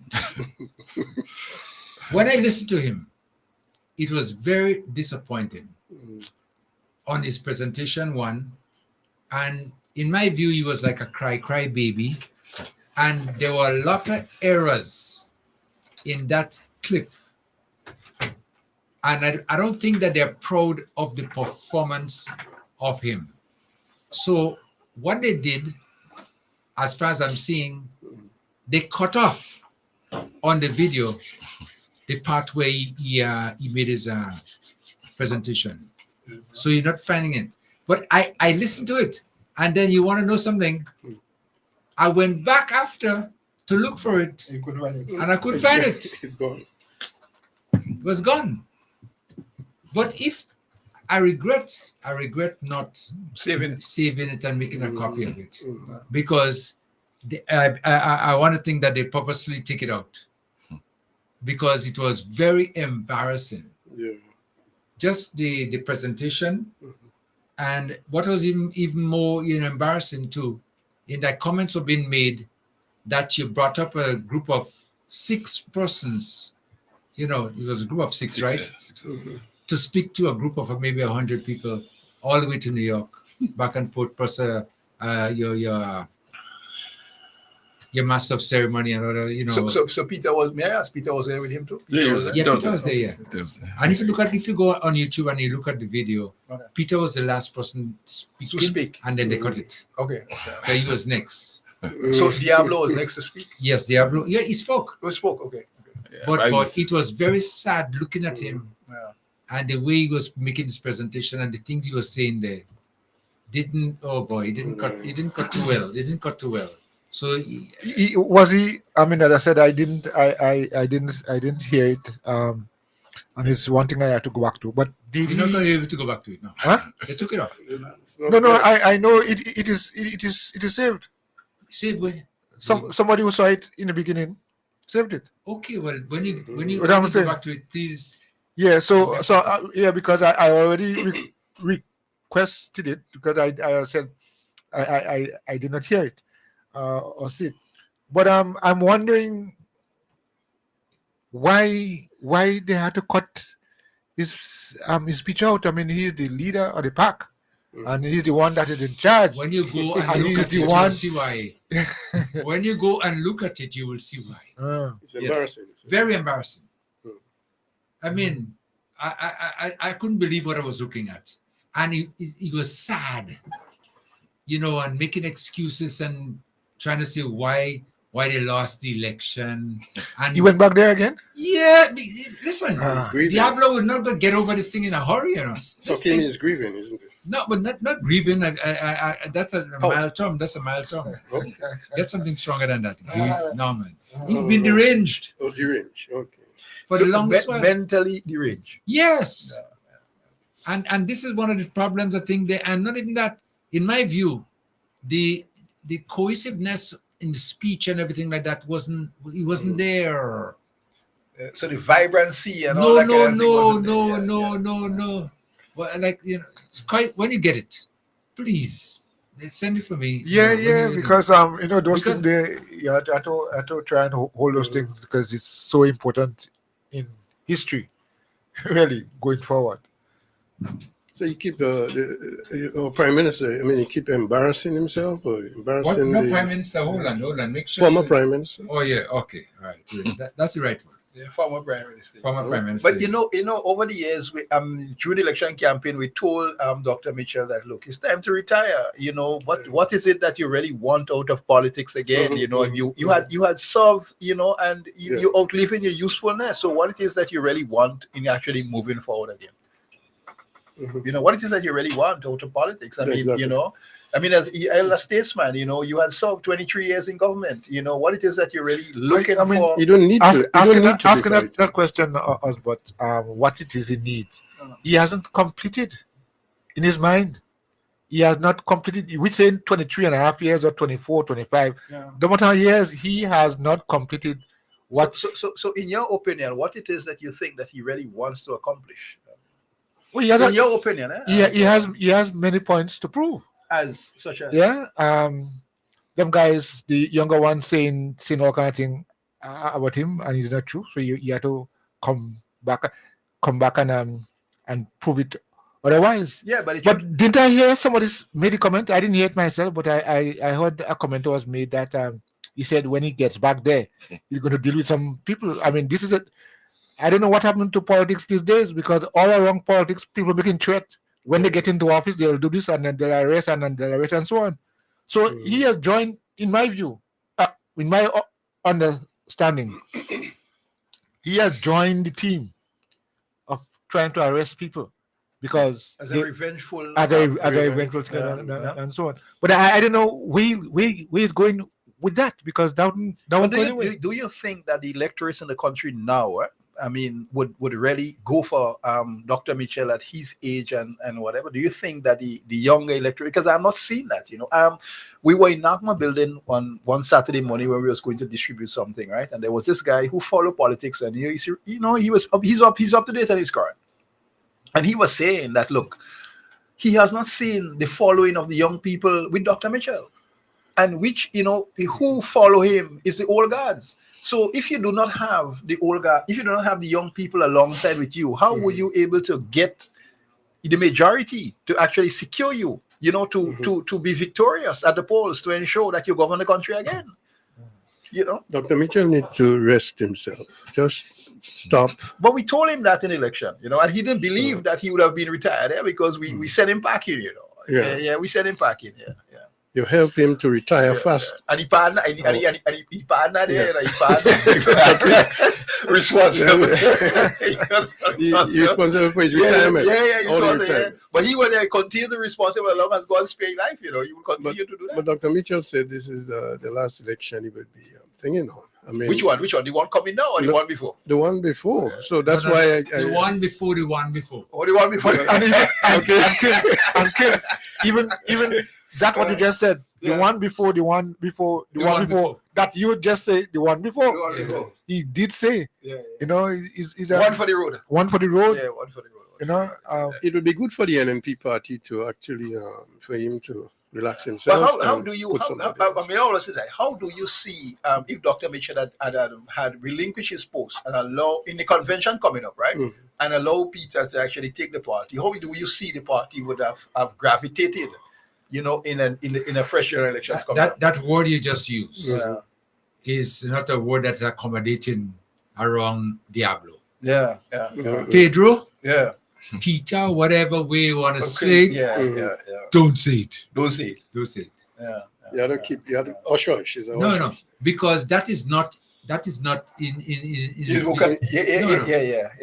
not at all. So because to me, Dr. Mitchell do not like the way how the electorates in the country had already treated him last year election, right? So he feel that, okay, look, I can show these guys that I can make a bounce back, but not realizing that you is not relevant no longer. So it's better that you take a back seat now than you go into an election and people will embarrass you because you would really humiliated next election, you know.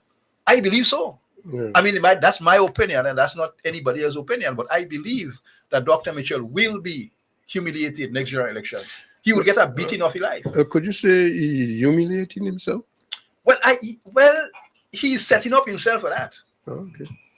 I mean, in my opinion, you know, because I haven't seen you have now, it's like you have a younger leader, somebody who is more vibrant, somebody who has more energy to fight a campaign. Because I was telling Mr. Mills, after the campaign, if this campaign, the last campaign, if that were to go 2 weeks again, we would have burnt out. Yeah. Not so, Mr. Mills? Well, yeah, we spoke about that. Yeah, we would have burnt out. But hold on. If it was called even later, he would have gotten more. You'd have gotten more humiliated. No, because he got a 6 for 9, which, you know. But unbelievable 6 for 9. Yeah. You know, because he didn't see that coming. Because he thought, I mean, in my opinion, that Dr. Mitchell had the opinion that he would have able to get the 8 seats to clear the majority, so that he would have been in the government. You don't believe that, Mr. Wells? No, he was given the opposition a 1 or a 2. Okay. Oh, yeah. Not a 15 Not a 15. They may get 1 or 2. Vibes FM, caller, comment. Caller? Hello? Yes, go ahead. Yes. Good evening, panel. Good day, panel. Yeah, good evening, sir. Good evening. Good day. Mr. Piero. Yes, sir. The retired expired one. the expired one. Yes, sir. Kim? Yeah. From the town hall meeting, how many the speech that's missing? How many guys that's missing from the speech? Well, as far as I see, is only one. Oh, Pedro. Yeah. No, Pedro was there. Pedro was there. Diablo. Oh, there. Okay. And there was chance. Because I see in the beginning, I looked at all them, and Pedro was the last one that spoke.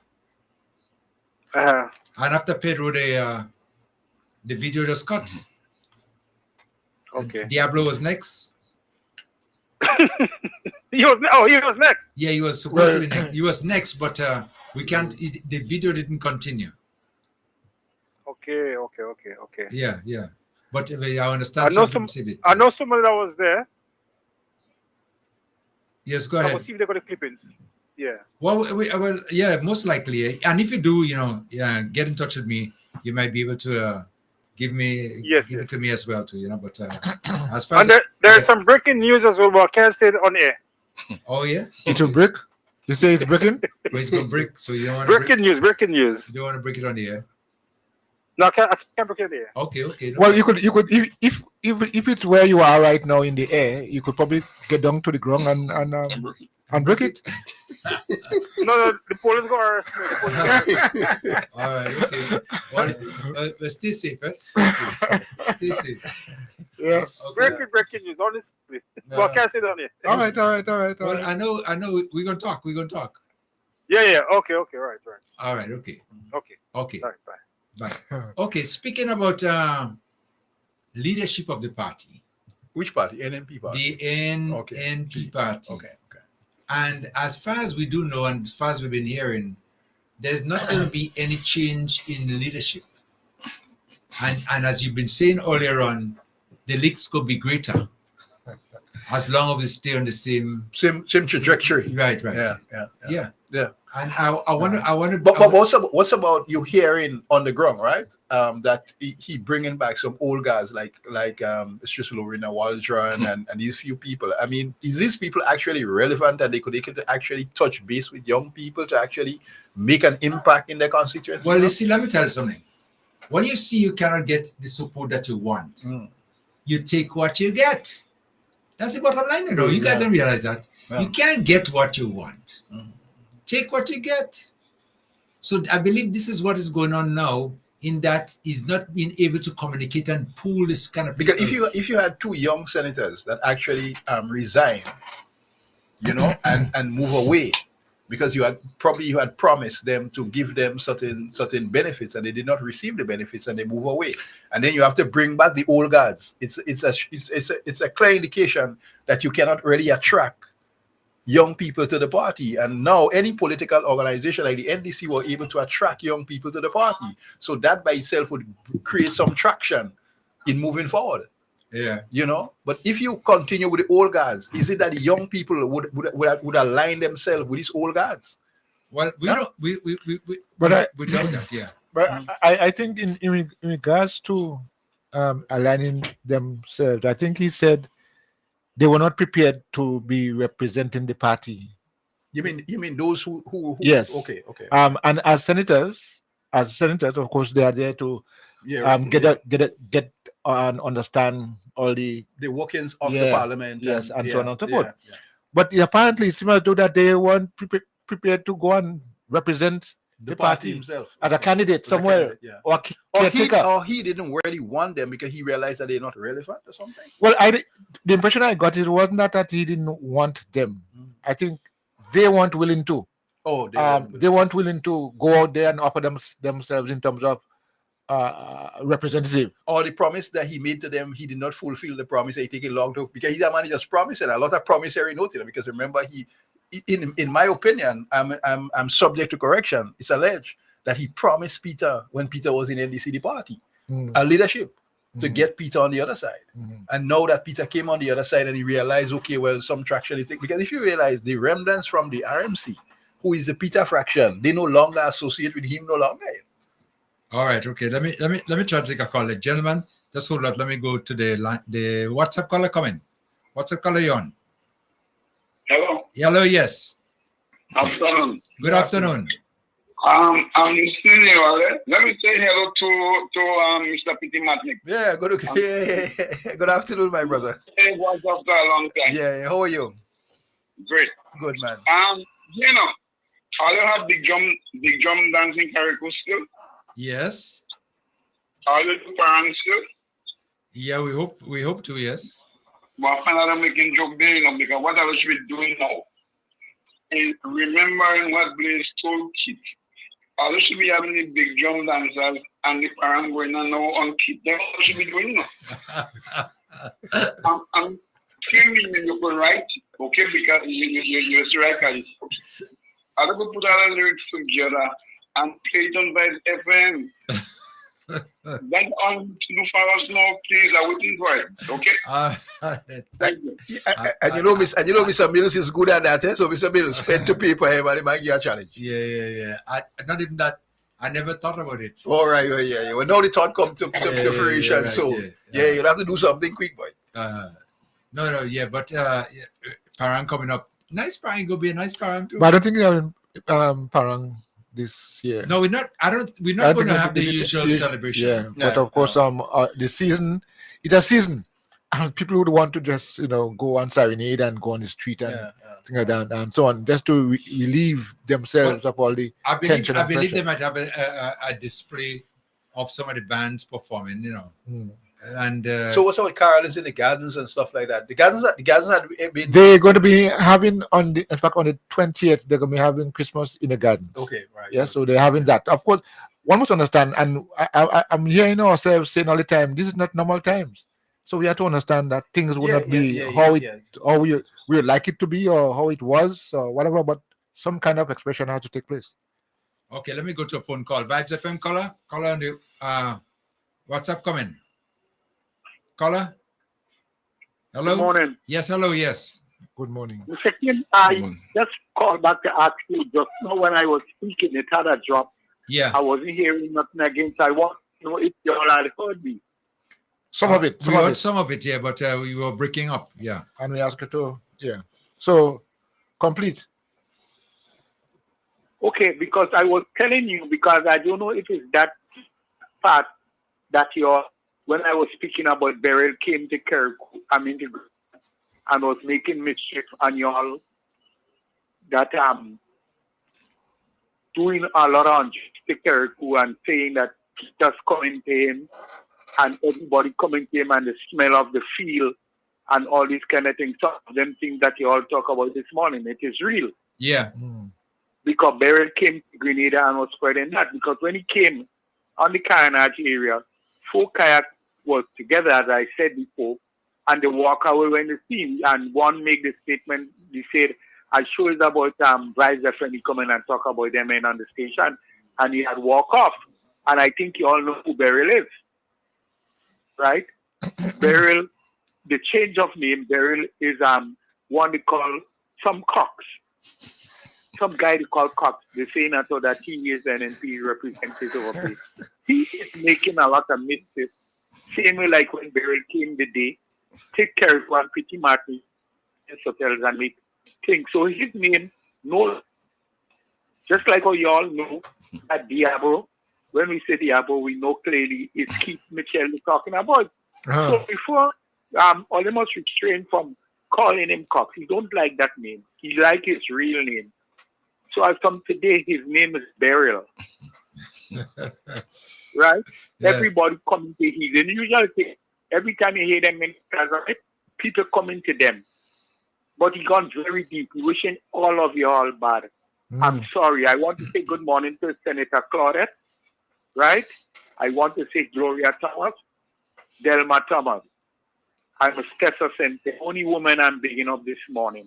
And of course, the MP of Keriku and Petit Martin, I can't leave them out. And the Prime Minister. They are the only 2 men going to get mentioned this morning. Okay. So I glad that I came and finish off. Yeah. But when Beryl is doing and saying wrong things, wish him good luck. Or then glad and pray for the put Emlyn K as leader. Nobody in St. George's didn't want to see her. If they put Emlyn K as leader, they're doing Grenada very, very good. Because she won't get no vote. She husband going to vote for. All right, thank you. Okay, thank you so much again. Now, as you just mentioned there, and Koi, it's in the clip, it's in that clip there.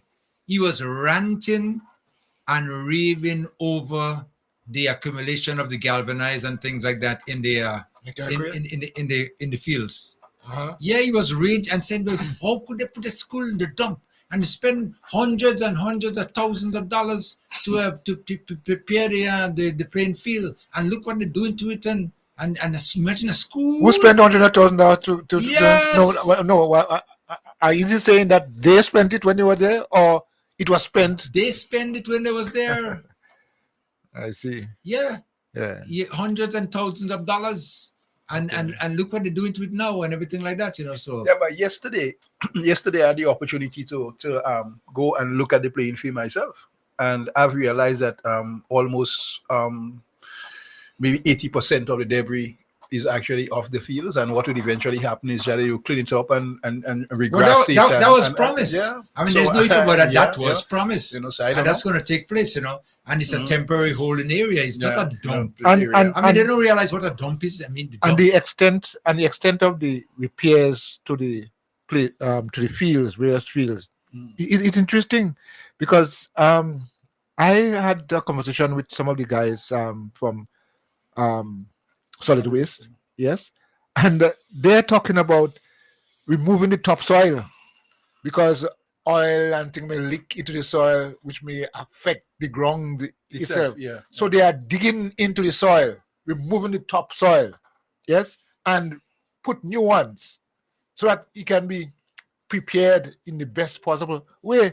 So it's not a matter of just saying, well, they're going to pick up all the galvanized there and just bring it wherever and things continue as normal. No, they have, in fact, I was also told that they have allocated funds for the, rehabilitation. Yes. So it's not a Viking thing here. Yeah. But the thing about it is that they have nothing to speak about. And they empty, and as the caller just said, burial and them just running them out. But another good thing that is actually coming out of that too is that as I said, I would actually speak to the minister so that we're able to just suggest certain things. But the cleaning up of the forest, with the dry branches during the dry season. So like if you could able to have a program, that you could able to clean the waterways and clean the forest itself, and probably by the rain season coming up, you could able to do some replanting of. I saw SGO started to do some replanting of trees on the beaches and stuff like that, the mangrove and stuff like that, the rehabilitation process, to help back with the greenery, on island, I think that would actually be an important project for rehabilitation. And also there is a number of waterways in throughout Carriacou and PT Martinique, and because of the shortage of water, government could actually look through the Green Climate Fund to actually get some bladders, these big things that the army actually has to actually store water in the desert wherever. And they can actually bring that partner with NAWASA so that they can able to actually store that water and actually refine that water, so you can be able to have access for water in terms of to water the gardens, like the agriculture sector could be able to have adequate water in terms of actually moving forward, in that regards, rather than just relying on NAWASA really, so because you have a lot of water when the rainfall is actually just running off to the sea and it's fresh water. So if they could be able to put a project together that would enable, for water harvesting and reforestation for agriculture, animals, husbandry, and all that, I think it would be a wonderful opportunity in moving forward. Well, definitely, because we need that. You see. Yeah. But that's one of our problems that we have right here now. Yeah, when it comes to agriculture, there's no water. Yeah. So whatever way we could find to dam water. And store that, and refine that water so you can be able to get that water, and plus complementary with NAWASA, would be able to have adequate water supply on island. I think it would be a wonderful opportunity in moving forward because of burial came, and now we are starting from ground zero to go back up. So, we have an opportunity now that with the Green Climate Fund. Who is it? Who just said, Governor? Careful of the word. But yeah, I'm saying you can't just be using words just loosely. I said burial came and... Yeah, but I'm asking who? Well, burial. Okay. Burial came and caused the destruction. So now we have to build back. So in the build back better process, we should plan, in moving forward, and have adequate planning in place so that we would ensure that we sustain ourselves in actually moving forward. Okay, gentlemen, let me take a call there quick. Vibes FM, caller, you live. Caller, come in. You and the panel, how are you all doing? Okay. Yeah, good, my brother. Concentrate on the oil and gas. And hello. There's more problems I'm fighting. So I want to know what can we please. Can you repeat? Hold on. Caller, hold a second. Can you please repeat? You're breaking up. Hello, you're breaking up. Can you please repeat? Yeah, I was trying to figure out the more What can we do to secure? I'm sorry. I'm sorry. You're breaking up so bad. I can't. We're not hearing. Well, I changed my location. Yeah, but you're still not hearing. Keep changing it. It might get better. I was talking about the oil and gas. I was trying to figure what how much Congo can get some of the oil and gas. Oh, you want some of the oil and gas? Yeah, you know, all that money and all of it going to be coming to our country island. You know, we have to figure out a way how we can secure that, because, you know, that fighting over the oil. Well, they're fighting over it already, you know, and we'll try to figure out what we can do to put in place to secure that the poor and vulnerable and a man in the street can get some of it trickle down to us folks on the level. You know, I think that's a subject we need to concentrate on. Have a good weekend. Okay, thank you so much, Jay. Yeah. 403-0101, 403-0101. Before you guys say anything, let me take another call. Caller, you on? Caller, come in. Caller, come in. Hi, Kim. Hi. Good afternoon, gentlemen. Yeah, good afternoon. Mr. Coy. Hello. Afternoon. And I see my good friend from PT Matnick, man. I'm so happy to see him. Yeah, thank you. And the other two gentlemen who is joining with you today. Yeah, thank you. Yeah. Okay, anyway, Kim, first I want to say I want to wish Mr. Leo a speedy recovery. Yeah. And then he will be in my prayers, you know. And then I hope everything will all fine. And then I hoping that next week, Thursday, whatever, with God, speed recovery, that we'll be able to make an appearance once again on the radio station. Yeah, okay. All right, Kim, okay, I don't know if you guys might be speaking about concerning the island gas. You know what I mean? Okay, the first thing I want to say, there is some information that coming out about the Prime Minister make some deal with Nigeria. You know what I mean? And that's been floating around, people, a lot of people speculating and stuff. And I think that we have a government information service, which is GIS. You know, and I think GIS need to come out and make a statement. You understand? Either this is true or it could be false. You know what I mean? Last night the Prime Minister was on Mikey Live, you know, and the Prime Minister was asked a question which he didn't really get into. You know? He answered. Did he answer? Yeah, he answered. He answered. What he said? I mean, he said that if you read the article that was there, no mention was made of government. Right. So I mean, what does he have to say? What? And not even that. So that's why I'm. Yes. So that's why I'm saying, Kai, that GIS, that's the government information service. This is where information should be coming from. You know what I mean? So I think GIS should really make a statement towards that coming from the Prime Minister's office. You understand? All right. Another thing I want to speak about, also the island gas. So I don't know if you guys listen to that interview. There was an interview with Gregory Bowen and Shell and Scott last night, and there was a lot of pronouncement made by him, some accusation, everything. He accused him. He said the Prime Minister called him and asked him about the documents, and then he went personally, calling a secretary, and went in some jar. And then the Prime Minister did get the documents concerning the island gas. And also, I'm learning that Grenada have 37 blocks of oil. And he also said that GPG get 11 blocks of oil. You know what I mean? Well, as we know, we get information from a Trinidad newspaper concerning the last that was with the Taiwanese. Yeah. And we heard that the Russian had paid that, and you know, I mean, some funny deal and thing like that made with the past Prime Minister. All right, and then and then give a lot of information. You know, what I mean, I would like you guys to go back and listen to it, whatever. And he's claiming that the government owe him, I think, over $60,000. And they only pay him 35 during the past administration.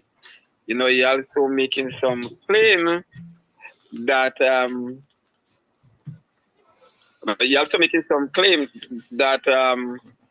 with the blocks of oil that we have, it could take within 3 to 10 years, you know, before something could really come to fruition, basically. You know what I mean? So when Kid Mitchell came the last time in the rally, and then you said that we got money and making all this nonsense, you know, that was also a lie, basically.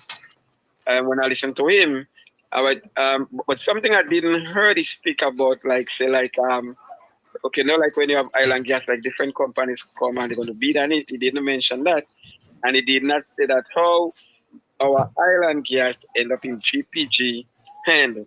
You know what I mean? I already said that he's going to be on Shell and Scott again. So then, okay, yes, last night they didn't take no calls, no nothing like that. You know what I mean? So what I'm saying, there's a lot of unanswered question. You know what I mean? And I think, okay, that the Prime Minister not going to speak about it right now because we know that there is an investigation, I think, involving Mr. Burke. You know, so I think what we have to do now is to wait until the investigation come out. You know what I mean? And then we could move forward. Yeah. With the island gas issue. Okay. Well, I'm going to look into it because someone sent me some clips, you know, of what transpired. Yeah. I think it was you too, maybe. And I didn't get a chance to go through look into your WhatsApp. Yeah, okay. Look into your WhatsApp, yeah. Yeah, okay. All right. Yeah. Okay, and concerning the the meeting in New York City, let me just say, just give me a couple of seconds. Let me say something quick. The meeting in New York City, all right? The meeting bus, you understand? They had a large room and they had to move it to a smaller room. All right. And then I could safely say right now, all right, okay, that Kem Jones had 2 events in New York City. And the both events passed better with more people than what was in the NNP meeting last Sunday. Yeah. All right. And also again, when I went back the same night to get a clip from Kit Mitchell, they remove it. I tried 4 different websites and they remove it. So if you guys have it, please, you know what's up. Yeah. I saw it, you know, but I didn't save it. But Koi is just telling me that he has someone who has it and they to get it and then you would transfer it. So once I have it in my possession, I'll get it to you. Yeah. Yeah, because it seems as though that... no problem. I appreciate it. Yeah. Mr. Peter Matnick, I'm glad to see you, man. And yeah, thank you. Mr. Peter Matnick, it's not just one Thursday, you know. I'm looking next Thursday, and I want to see Scooby too. I take care. You guys have a great evening. Yeah, okay, good. We will see what's happening and moving forward, my brother. And okay, thank you so much. Yeah, someone even mentioned to me, you know, that pertaining to the meeting in New York, they didn't take any questions on from the audience. Yeah. No. I wonder why. I mean, in your opinion, what do you think? They've had a glorious opportunity to speak to the people in the diaspora. Yeah? Right, yeah. And they're still... Well, someone was saying to me, they believe the reason they didn't take any questions from the audience is because there was more NDCites in the audience than NNPites. Okay. So they kind of, you know. So when they realized, well, what was happening, the equation was not on their side. Right. Then they realized next thing the questions go come. Yeah. Against them. Yes. And then they would have to answer, and then that would be embarrassing. Because usually they look for this friendly tough. Yeah. To host the programs, right? Yeah.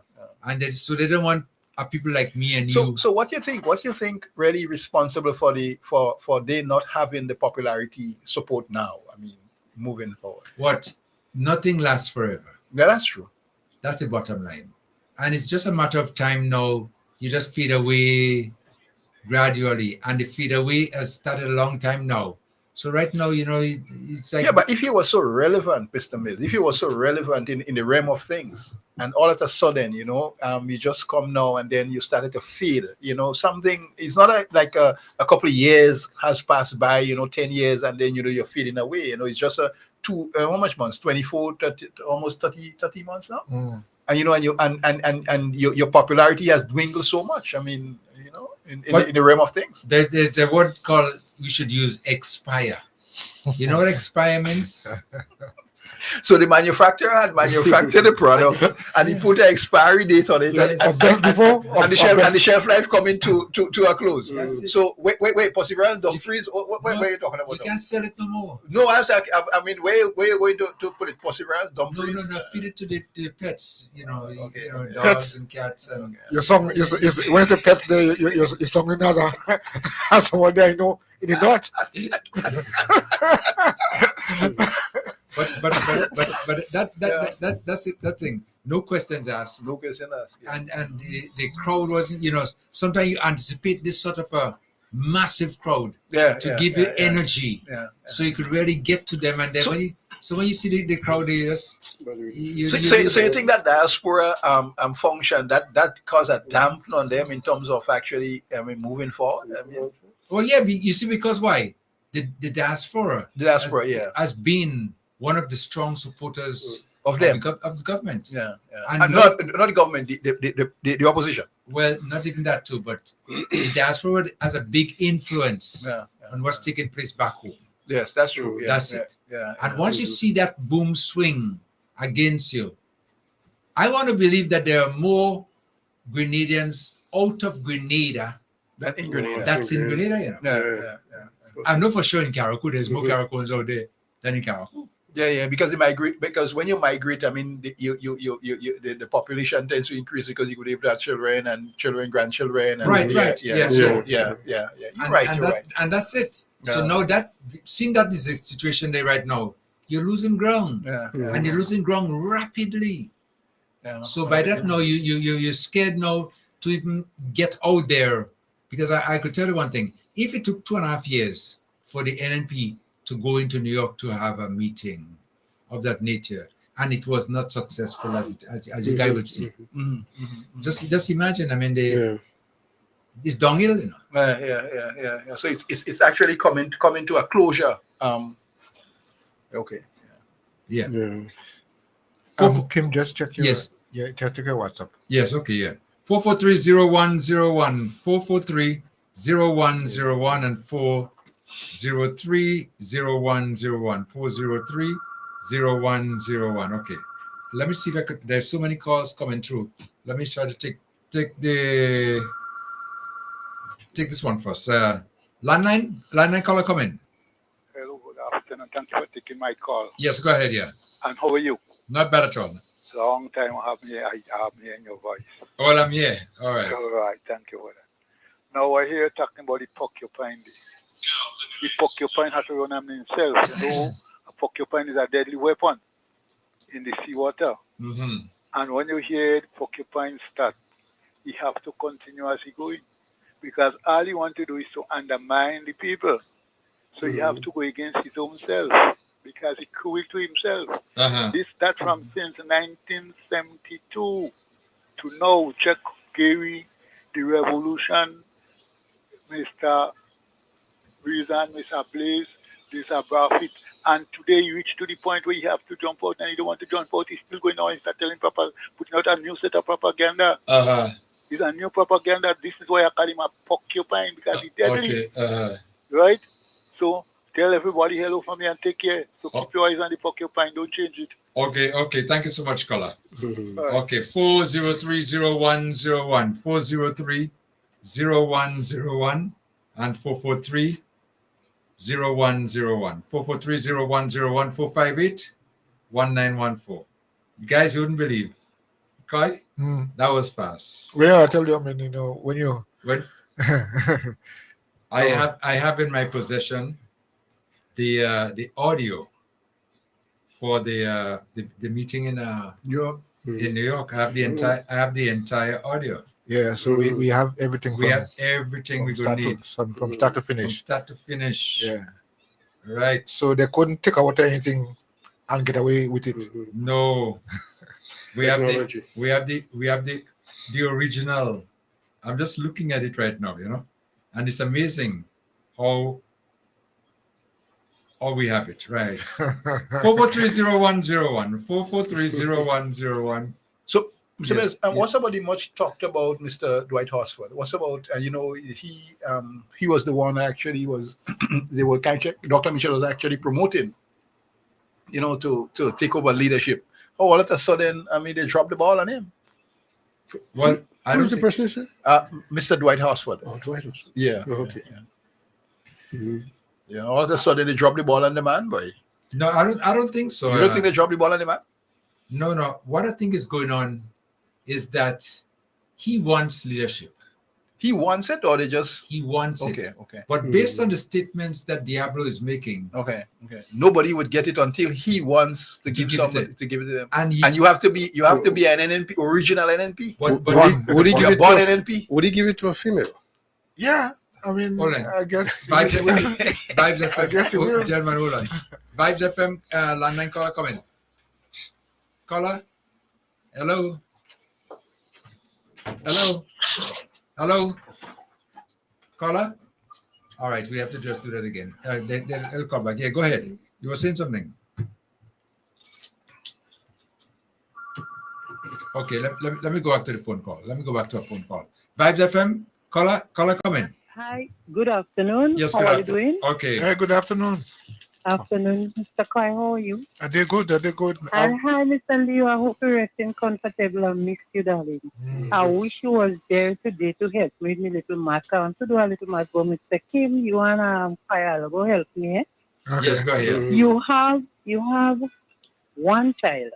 You have to find $2,000 to send that child in MCC. Sometimes you have two children, so you have to look for $4,000 now to send these two children in MCC. This loving, caring NDC government come inside and they say, let me start this parent. They take out $1,600 from this $4,000. You go tell me, Mr. Kai, you can't take the remaining, what you don't have to look for to pay for registration, to buy your child, to pay for the bus to send your children to school, and to buy uniform. You don't have to buy a uniform every week. It's once at home. When I hear Miss Emily Pierce complaining as a woman and a mother with children, stating that they say free education, what about the bus fare? You could get free education, and if you don't have the money to pay the bus, you can send them to school. I want to ask Mr. Minister, how much does a government send for her with cheap children to send them to school? Why not encourage the parents? Say, look, you all have to pay $4,000. The government take out $6,000. They help all you try and help all your children with the bus fare and with the uniform to go to school. And this woman wants to put up herself for leadership to run this country. How you going to teach the young women and men to take care of their children if you have this mentality that the government take out free education? They have to find the bus fare. They have to find the uniform. Come on, I find some of us, especially politicians and them, they're too unfair. They're too unfair, especially with this young government, this young team of who trying their best to help parents. Parents have to see the help, don't bother with these people and them want talking, because $75 could not have sent your child in college.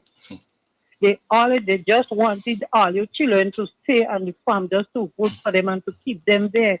But this government come now. Look the how much scholarship. Send children to learn agriculture. In the culture, these young children and them just start to blossom. I hear they have a slogan that they want to come back to rescue Grenada, but they have to praise NDC for rescuing these young children and them, because it was just a matter of time for these children they have had just using them $700-800 a month you're giving them, and these children them could work, and today these children and them they finding employment, they're working for a salary now. If this NDC didn't rescue these young people, I'm sorry what would have happened, what they would have done for having them under this condition. Definitely. Thank you, Peter. Okay, thank you. Okay. And this caller is making a lot of sense. Yeah, certainly. Because, the situation right now as it is, it's really, really good for students and parents and everybody in general. So, but they, for some reason, they can't deal with it. Yeah. They can't deal with it now. 403-0101, 403-0101, and 443-0101. If you want to call and make a contribution, feel free to do so. I was just Just trying to see if I could find Diablo on this piece that they just sent me there just a while ago, you know. And that's what I'm working on now, guys, you know. Just let me see if I could just hear a little cry baby. Your partner, boy. Boy. Well, look at Beryl here. Beryl is there, yes. Similar, we having a little bit of a difficulty. I have a little bit of a difficulty getting through the audio. Yeah, but I know I'm going to work on it. Oh, he's there now. Yeah. He coming now. Take some time to get loaded. You see. Yeah. The middleman is there. The middleman. Yeah. That's what it is. But I have the audio. Yeah. Don't. And Well, it would be nice to hear what our Opposition leader. no, not the opposition leader, opposition senator. I mean, we have to call them by who they are. And don't call them names and let them think that they in big thing too much. Opposition senator here in Carriacou and Petit Martinique. It would be nice to hear what he says. Well, I listen. He's there. I mean, I listened to what he had to say, and basically it was a repeat of what he said in the General Council. In the General Council. Okay. Same thing. Okay. The only thing he left out was the incident to do with Ziggy. Oh, yeah. You didn't talk about. Oh, He didn't okay. talk about that one. Okay. Because you see, and I believe the reason he talked about that is because when he was on a program with Dr. Bob, he tried to defend it. You know, and I always say, you know, and I said earlier on, the truth has one version, but the lie has numerous, maybe millions, and that is that was his problem. So, you know, in other words, he couldn't. Let me see if I find him there, and I'll tell you. I'll see if I could find where he was there with Bob. Yeah. All right. No. All right. I can't find it right away. Anyway, as long as if I get it before the program, and I'm going to play it. Yeah. But that's it. But he was there with Dr. Bob. Okay. And he was just trying to justify a case. Listen. Justify you saying? No, I'm just asking because I didn't hear the clip enough. So I know, but you know, using that saying, making those comments, and I like associating those things with wrongdoing. I mean, it's laughable. Watch. I mean, I just couldn't understand. Hold on. Listen to, let's call it Beryl. There's a statement that you made there, Senator Cox, in which you accused the administration of arresting him, of him being arrested for expressing his free speech over concerns in ways in which Mr. Clouden was handled at the General Hospital. Is that a statement, Senator Cox, that you regret, or did you say that in jest, or because obviously that was not why the gentleman was arrested? Let me explain. I'm happy that you raised that, but it has nothing to do.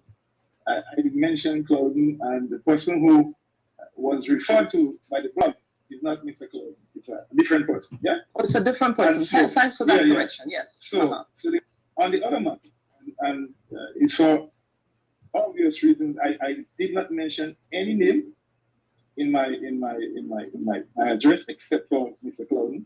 Yes. And I was making the point, the wider decision, the wider point, all right, as to what we just spoke about persons having that fear for coming forward to speak because of them being attacked. Yeah? And so reference was made to a particular incident and not in the context of what transpired. I don't know. A particular incident. What is the incident? What is the incident? Yeah. Listen. Anything about what that gentleman was arrested for. So I was surprised. Hold on. Nothing to do with what he was arrested for? No. a particular incident, but he mentioned why you arrest him. Why was he arrested? Because he was speaking about persons having that fear for coming forward to speak because of them being attacked. Yeah? And so reference was made to a particular incident and not in the context of what transpired. I don't know anything about what that gentleman was arrested for. You don't know it? Lie, watch, listen. Lie on top of lie to defend a lie. Yeah. Keep on going, because listen, you just start a lie or make excuse for a lie that was told before, the second lie, a third lie, a fourth lie. More lies coming up, listen. So I was surprised when I heard my comments were linked to that particular incident, which I knew I had no knowledge of. This is unbelievable. Yeah. Listen, serious. Listen, that's Beryl now, eh? That's Beryl speaking. I think what Ivan. No, Beryl. You just get a new name. Now we ever boy. It was an assumption because he didn't call anybody name. And he didn't know who or whatever. He had no idea. Yeah. So I was surprised when I heard my comments were linked to that particular incident, which I knew I had no knowledge of. So what? So it was an assumption because what happened at the time I made the statement, that particular individual, I think, raised up and there was some big animation, some rock-offs took place on the floor at the same time. So it felt as if that was linked to that person. Hold on. Watch. Speak the truth. Speak it never costed what it was. Well, Rodney, Yeah, brother. Truth, it will set you free, man. And what will set you free? There is only one truth. Just admit now. Yeah. Admit. So I was surprised. Still surprised. I heard my comments were linked to that particular incident, which I knew I had known.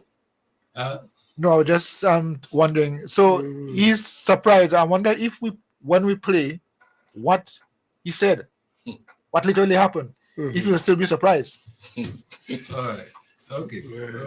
Because I don't understand.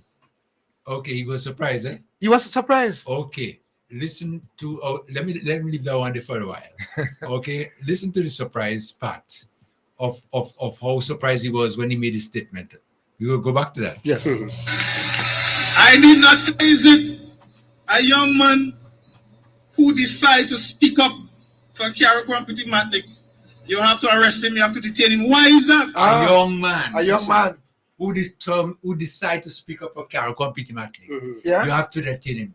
So you know the young man he's talking about. He just made a statement earlier on about the young man. And then it's a kind of coincidence. Yeah. Whatever. Listen. Why is it that you have to do that? It is so sad. It is so sad that we have to be experiencing this. The young man get up. I did not say nothing. Huh? We stand for democracy. I did not say nothing. We stand for democracy. You hear each when their surrogates was saying all kind of nasty things, they had no problem. We never arrest nobody.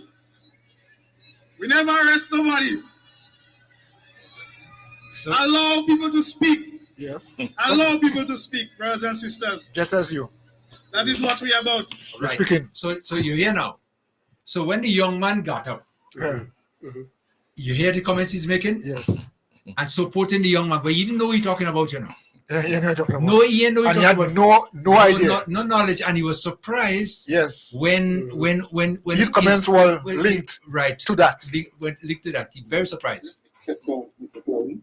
Yes. And I was making the point, the wider point, all right? Wider point. As to what we just spoke about persons having that fear for coming forward to speak because of them being attacked. Yeah?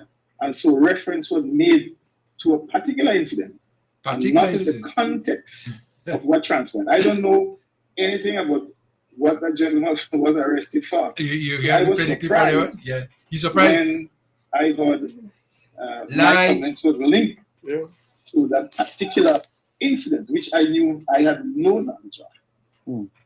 So it was an assumption because what happened at the time I made the statement, that particular individual, I think, raised up and there was some big animation, some rock-up. So the person was there.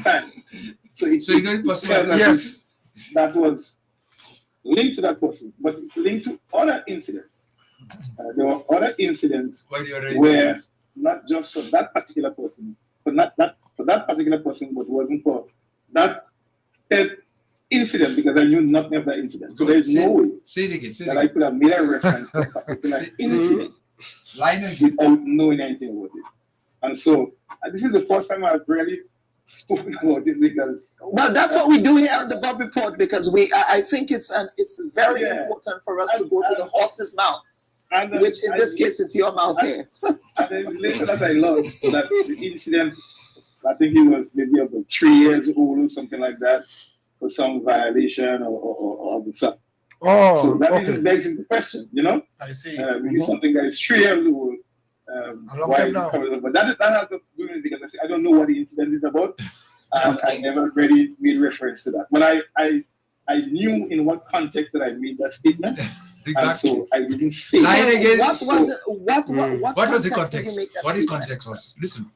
No, as I said, there are other incidents which I don't want to speak in particular. And then for reasons more than one, which I didn't go in detail.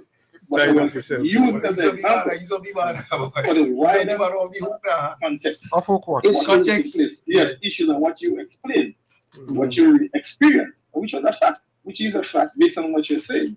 That person feels as if the whole issue of being able to speak up is modeled, you know, in some way.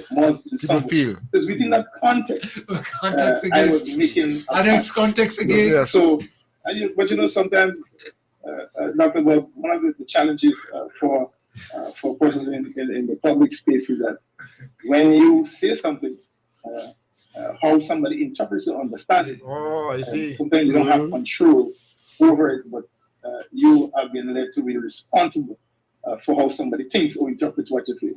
So, is within that context. Context again. Context. I didn't contextualize anything, man. I didn't even know who the individual. You know the guy. I don't even know who. But if you didn't know the individual, but when the individual got up, how did you know it was that person? And he said it was that. Yeah? Yeah. You even know the individual. But the individual got up at the time when he was making his statement. Yeah. And he paused to recognize the individual. Yeah. But he didn't know the individual. But in that context, that was not in the right context. So Kim, what I realize is that is it politics? I mean, it says you have to lie plenty in order to be a politician.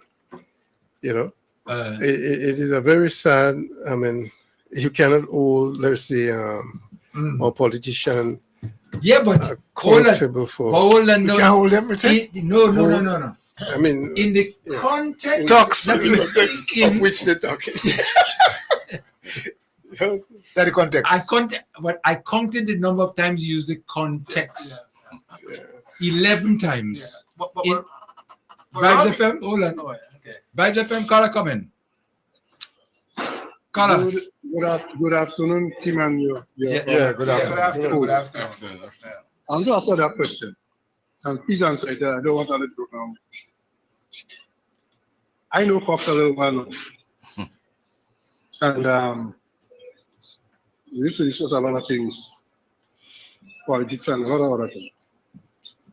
I'm very, very, very much surprised as to what I'm hearing coming from this individual now. My question to you all is, I know he was a potential for the NDC. Yes. Incorrectly. Yes.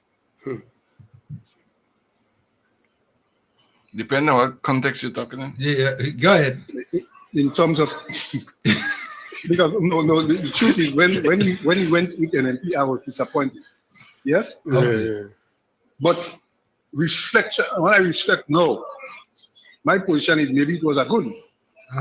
I don't know if the Caribbean people is seeing it the same way, and Kim in particular. How do you view and this what do you call him again? Andrews? No, the gentleman. Oh, Beryl. I mean, Mr. Cox. Senator. No. Mr. Joseph. What's his first name again? Leo. Yeah, Leo. What are your impressions when you look at Cox now? And the fact that when I look at Kevin as opposed to Cox now, what are your impressions? My impression, my honest impression, it was a blessing in disguise. My mother used to always say to me, "No bad breeze blow." It was a it was a breeze. It was a breeze that blew at that time that we thought was a bad breeze. So that wasn't because Beryl then. That was Beryl. No, that was Cox at the time. We thought it was a bad breeze for him going that way. But then, when you look at the situation now, what you have and what you could have had, you realize now it's a good breeze. Yeah. It's a good breeze. Within the context. Within the context.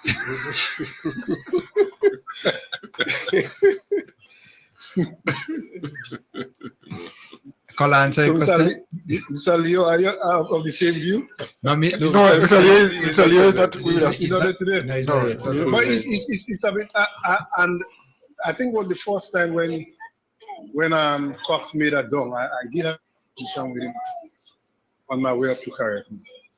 And I really thought that whole thing he would have checked himself, but it seemed like, I don't know if that is who he is, or in the company that he now resides in, he has adopted this sort of trend. But it's very unfortunate because he's a very talented young man. Yes. Yeah. I know him, he's very resourceful and all of that, but trust me, when you have this sort of tendency, bad company, is it? People lose a lot of confidence in you. Yeah. And confidence says it all. It's Yeah. unfortunate, but I do hope that he change that trajectory that he's on. Yeah. Trust me. Especially anyway, take care. Yes, thank you, caller. Especially now in the context of where we are. Yeah. We just trying to recover from Beryl. When you're speaking, that there's a scripture that comes to me. It says, to mine, it says, all things work together for good. To them that, those who Yeah, but it depends on the Almighty. It depends in the context, It depends on the context. In the context, within the context. You don't have control over it, but you have been led to be responsible for how somebody thinks or interprets what you say. So within that context, I understand, but I didn't really worry about it because I don't even know who is the individual. Actually, I don't even know who this person, and I wasn't really bothered, but knowing because I knew in what context I was making my statement. It didn't have anything to do with that particular incident.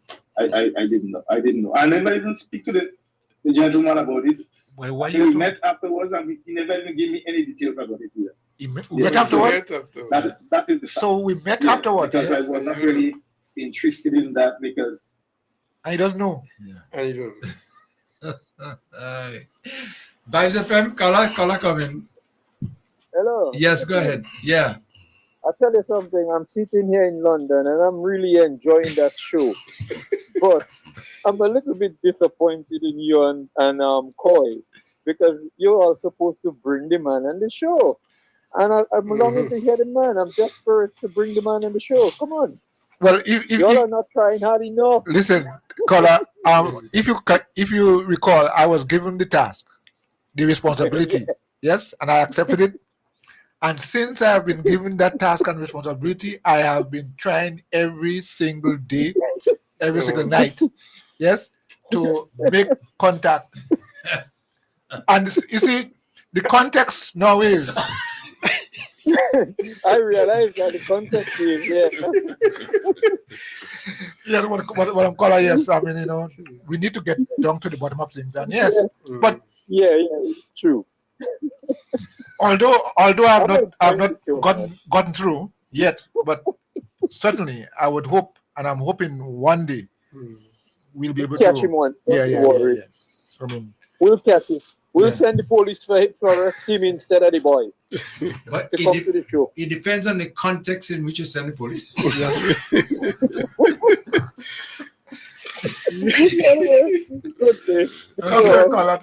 Caller, take care. Okay, bye. The contextualization progress. Bye, the friend caller. Next caller, come in. Caller? All right, okay. Yeah. So is that the view of Vibes FM as an hostile station? Is that still on record? Well, the thing about it is that hostile? No. They say we're not friendly. They use a nicer word, you know. They're not friendly. But, I mean, if I were putting myself in their shoes, I think the best opportunity to clear the air, that's one of your words you use, my brother, is to face the drum. Answer the question. And because, I mean... No, not in the context. Listen. Within the context. Okay. Well, let me say something there. I said in the beginning, the truth as one version. And the lie, you could just keep on with versions over versions over versions, and still cannot stick to one version. Because the first version is the lie, and then you have to take a second version to cover the first version, and the third version covering the second version to carry the first version, and then the fourth version cover the third to carry the second to the first. Like the 12 days of Christmas. So you start coming on. So the 12 have to take care of the 11, the 11 have to take care of the 10, the 9, the 8, the 7. That's the way it is lying on. It's destructive. But if you tell the truth once, that's it. Yeah, that's it. It's finished. Naked. It's finished just like that. So, I would advise people like him, like Beryl, to start speaking the truth. Yeah, simple. And then you wouldn't have to use any context versions to cover another context. In that context. The man contextualizing the context. So you have to continue along that line. In my opinion. Yeah, but Rodney was saying something that politicians have to lie. Why is it, politicians really have to lie? Why it is that they cannot really speak the truth so that the truth would be able to stand? As Mr. Mill said, why is it that you have to have a version of lie, over truth? So truth would always be truth. Yeah, so you wouldn't have to defend, the truth, because the truth need no defense. But as Mr. Mill is saying, the lies. Keep going. Yeah. So it's right. Yeah. It sells. Yeah. That's what happens. Vibes FM, landline caller coming. Hello, Kim. Yeah. Good afternoon. Good afternoon. Good afternoon to your guests. Yeah, Good afternoon. Kim, when Jim Jones to take these people to Guyana from America, what did he give them to drink? Wasn't some Kool-Aid? Kool-Aid. Yes, Kool-Aid.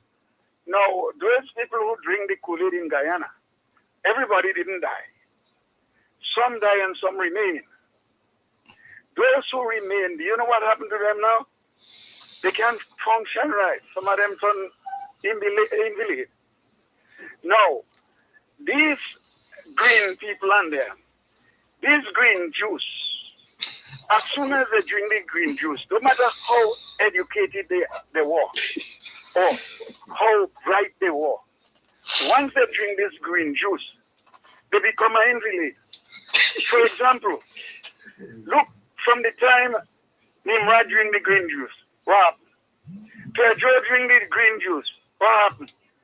So now what you expect happening to Beryl as Beryl drink this green juice?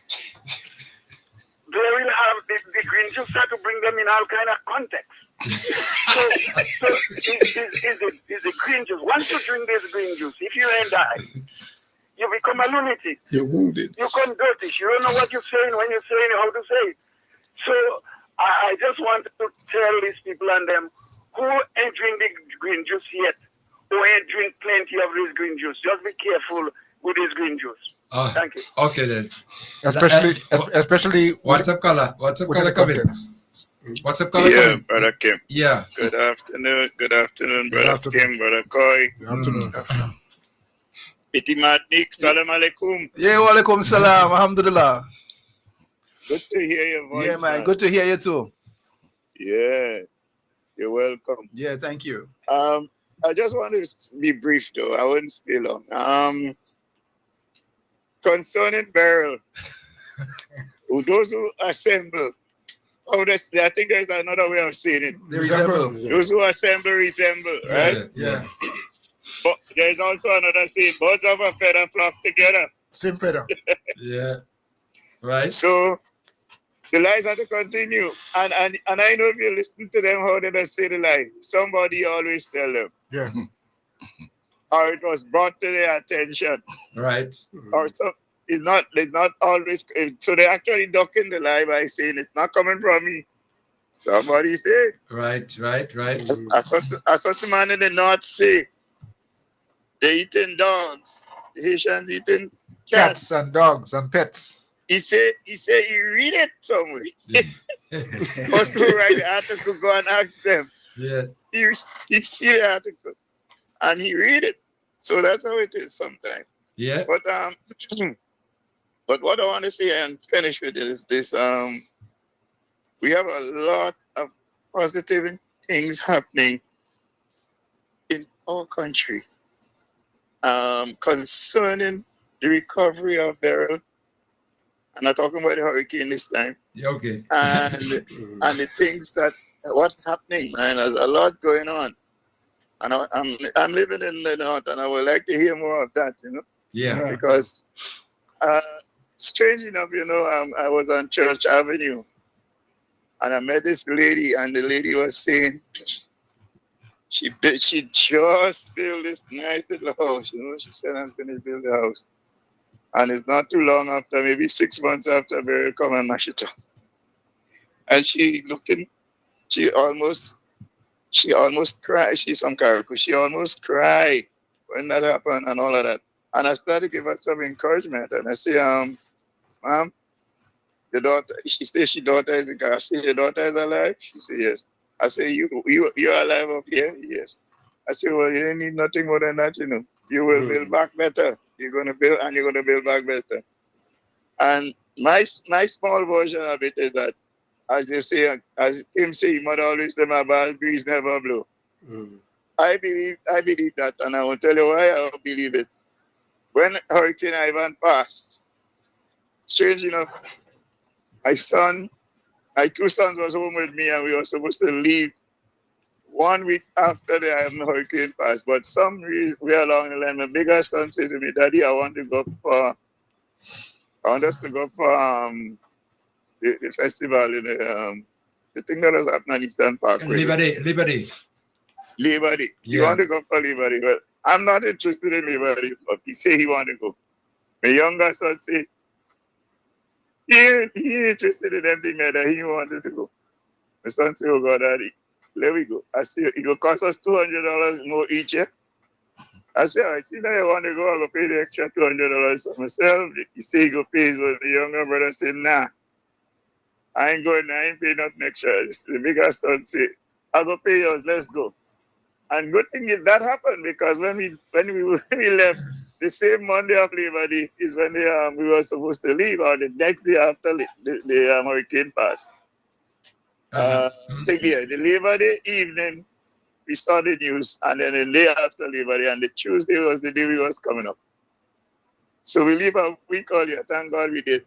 Because the place mash up, everything blow away and all of that. And God forbid, because we don't know, I never faced a hurricane. I did face Janet, and as a child, I was maybe 2 years when Janet passed or something like that. So I don't know nothing about hurricane. So who knows, we might have been looking in the window and all of that to see what's going on and what could have happened and all of that. Yep. And where the house was located is on a little slope. And the wind is coming directly from Lansepine in the channel, the Chulu and Lansepine, straight to my house. Because when people come up on my veranda and sit down, they say, what, you have a free air condition up here because the wind is always blowing. Anyway, let me cut it short and say, good thing that happened. all of us was safe and everything. I mean, we was alive, but when we come back home, everything mashed up. Yeah. So, but one of the things I want to say that I was insured, insurance cover me, and I build back better. Nice. Yeah. Give thanks. Yes. Give thanks. Yeah. Well, no bad bridge, bro. Yeah, no bad breeze blow. The old people say, never say, they don't say, I know no bad breeze ever blow. Right, okay. So I want to, yeah. So I'm listening. I'm here listening. I'm on the way to work, but I'm listening. All right. So you guys, Uncle Leo, I heard you're saying he's not too well. Is he in hospital or something? No, he's home now.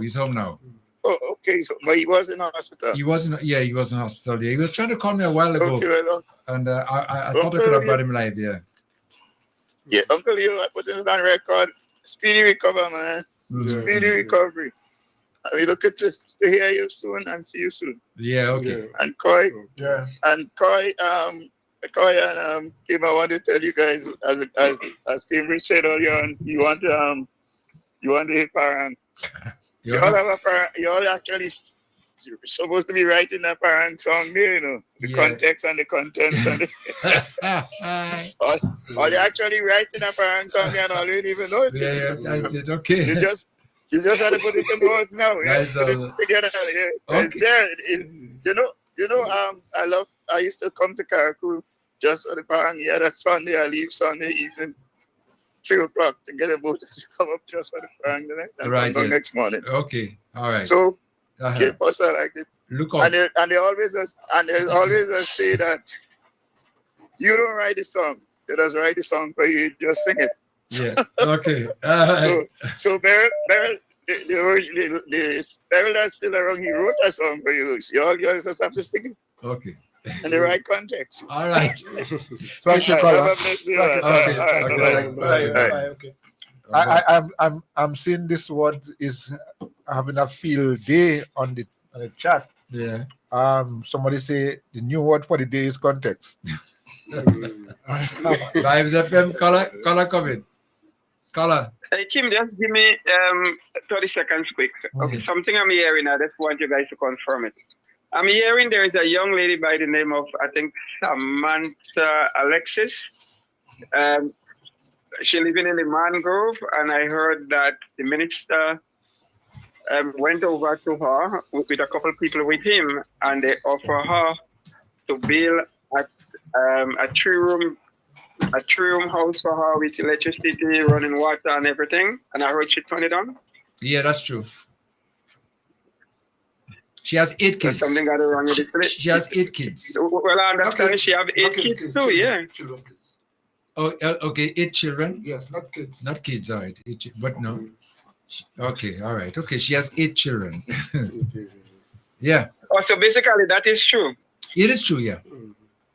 Okay, all right, that's what I wanted to confirm because somebody just sent me a video. That has made the headlines. So let me just call it to confirm it. All right, Kim, thanks again. Okay, yeah, that story, guys, made the headlines and mash up Facebook, as we are saying, over the last couple of days, because people just can't understand how come you could be offered such a house, furnished, 3 bedrooms, everything inside of there with 4,500 feet of square feet of land, and refuse it. Is it the context for that? Is because it's coming from the NDC. Well, and let's not take it out of the context, because that is exactly what has happened. Is it politics in there? Well, most people are suggesting that politics is involved, but I've been looking into the situation over and over and over and over again, and I don't want to believe politics is involved. I don't want to really believe that. I can't understand that. You can share your thoughts with us if you don't believe that. Can you share your thoughts with us? I believe is maybe lack of education, maybe, or maybe you're in a comfort zone, maybe, and you don't want to move away from your comfort zone. Sometimes, listen, You could be in a little shaggy place, whatever, ting, ting, ting, ting, ting, ting, ting, and somebody offering you something and say, listen, man, a good year, a good year. You rather stay where you are. A good year. But that's providing that you have something. But if you don't have anything, Nothing. then, Yeah. I mean, and you're refusing? Is it someone's promise, maybe something better than what she's offering? No. Listen, boy, you know, you really, you know, I did a program on Ride Along a couple evenings ago, you know, together with Bobby Steele and Junior George, you know, and we spoke, you know, about it, and we get some opinions and everything like that. People were chiming in, you know, and still at the end of the program, I just couldn't understand the reason for the refusing when you were offered like almost 3 times. You know, like when, you know, they offer the crown to Caesar and he say, no, you want it pushed away, whatever. Yeah, we don't understand. Really, I don't understand. It's sad. But in that context, I'll take a phone call. Vibes FM caller?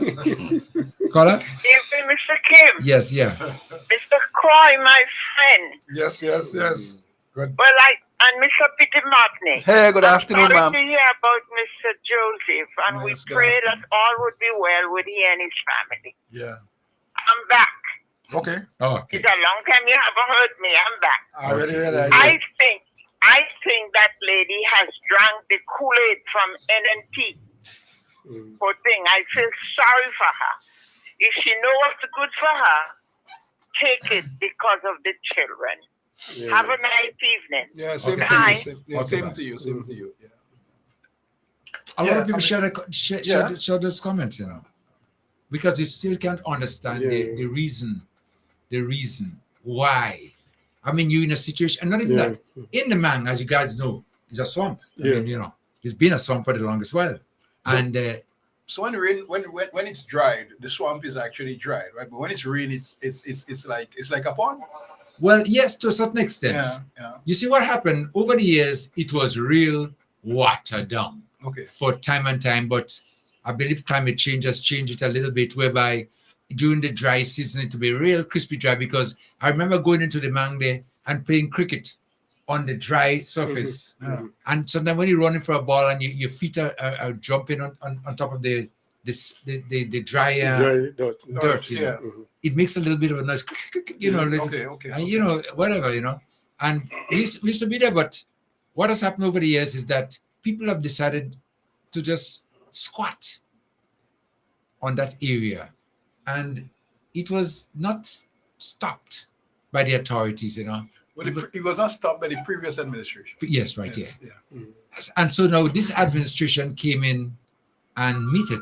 Yeah. And decided that they wanted to change. the And now status that Beryl came and demolished it, quo. Yeah. they said, listen, we're not going to allow these people to stay there. We're going to relocate them and give them something better. So she in particular, with the 8 children, right, Kai? Yes, children. Right, okay. Was one of the first that was chosen to give this 3-bedroom furnished house, stove, kitchen, beds, everything like that there. Priority was granted to her. And yes, and she refused. And it made a headline. Vibes FM, let me take a call before we make any comments. Vibes FM, caller, come in.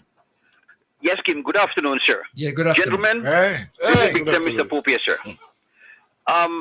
Kim, well, the topic right now is about this so-called lady or girl or whatever she is. Because first of all, Kim, nobody in Grenada has 8 children living in that kind of condition, and 8 children are with them. Because I know Child Protective Services take away people's children for no reason, a lesser reason than this. So it is a whole political game here. Nobody. As a matter of fact, I have a number here. I don't know if it's still in existence. I called it this morning, and they said nobody to answer the phone to find out from them what's going on, how this girl could have 8 children, and I'm sure she never worked a place because she's not even qualified for a job on the road, actually, much less to work other places. First of all, she cannot work with 8 children. So this is pure political. And I have known in the Big Apple, people get a house in Far Rockaway, and the children come to school in Brooklyn, and they have to come to Brooklyn to drop the children to school and stay by a friend until school over to take the children back to Far Rockaway. And they cannot say no. Yeah. Because they don't have a choice. But Grenadians are left so much dependent on the government that people tell the government what they want.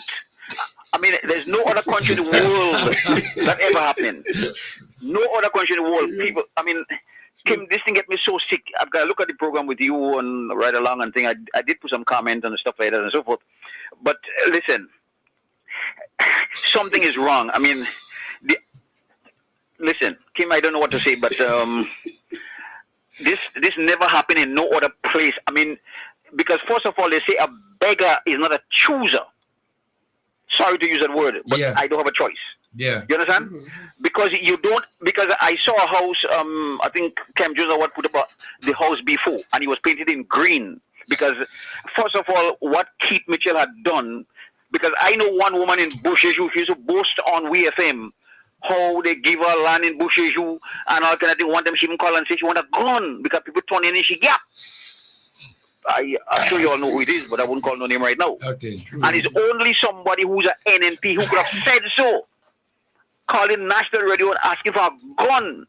And this girl get refusing a 3-bedroom house. I mean, about the distance that she because first of all, if she didn't care about her children, she would not make 8 children. And where the father of fathers were? Why should the taxpayer? Because first of all, I don't even know where the government getting money to do all this thing, giving people free board, free this, free that. Listen, many years ago, I wanted $25 to pay them for a sewing machine, a singer, and I didn't have it, and I could not. There was no place I could get it from. No people want to build a boat or a boat. They go to the government. They want to go overseas for medical treatment. They go to the government. Listen. But anyway, Kim, listen. I'm going to reserve my other decision. I want to hear what other people are going to say. Yeah. But I just sick because first of all, you're all making this girl a celebrity. Because nobody knew about her before. Nobody. The child protection services don't even know about her because these children should have been taken away from her. Because there's no way she could care for 8 children. No way. Listen. Yeah. Anyway, I wouldn't go further. Okay. But gentlemen, pleasant good afternoon to you all. Good afternoon. And I heard a voice I never heard in a long time there, Brother Osbert from P.T. Martinic. Good afternoon, sir. Yeah, good afternoon to you, Mr. Pope, man. Yeah, let's come see grand boy here, Yeah, man. yeah, man. No, man. Yeah.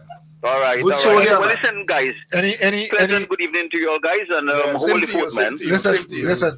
Any credits available? Yeah, you're kidding. I loaded because a long time never call. I mean, so we have maybe multiply. I don't know. Okay. You understand me? Yeah. So, yeah, man. So at least I use 5 minutes right now. So I have 495 right now. Yes. That's We have 500 All minutes. 500 minutes. Yes.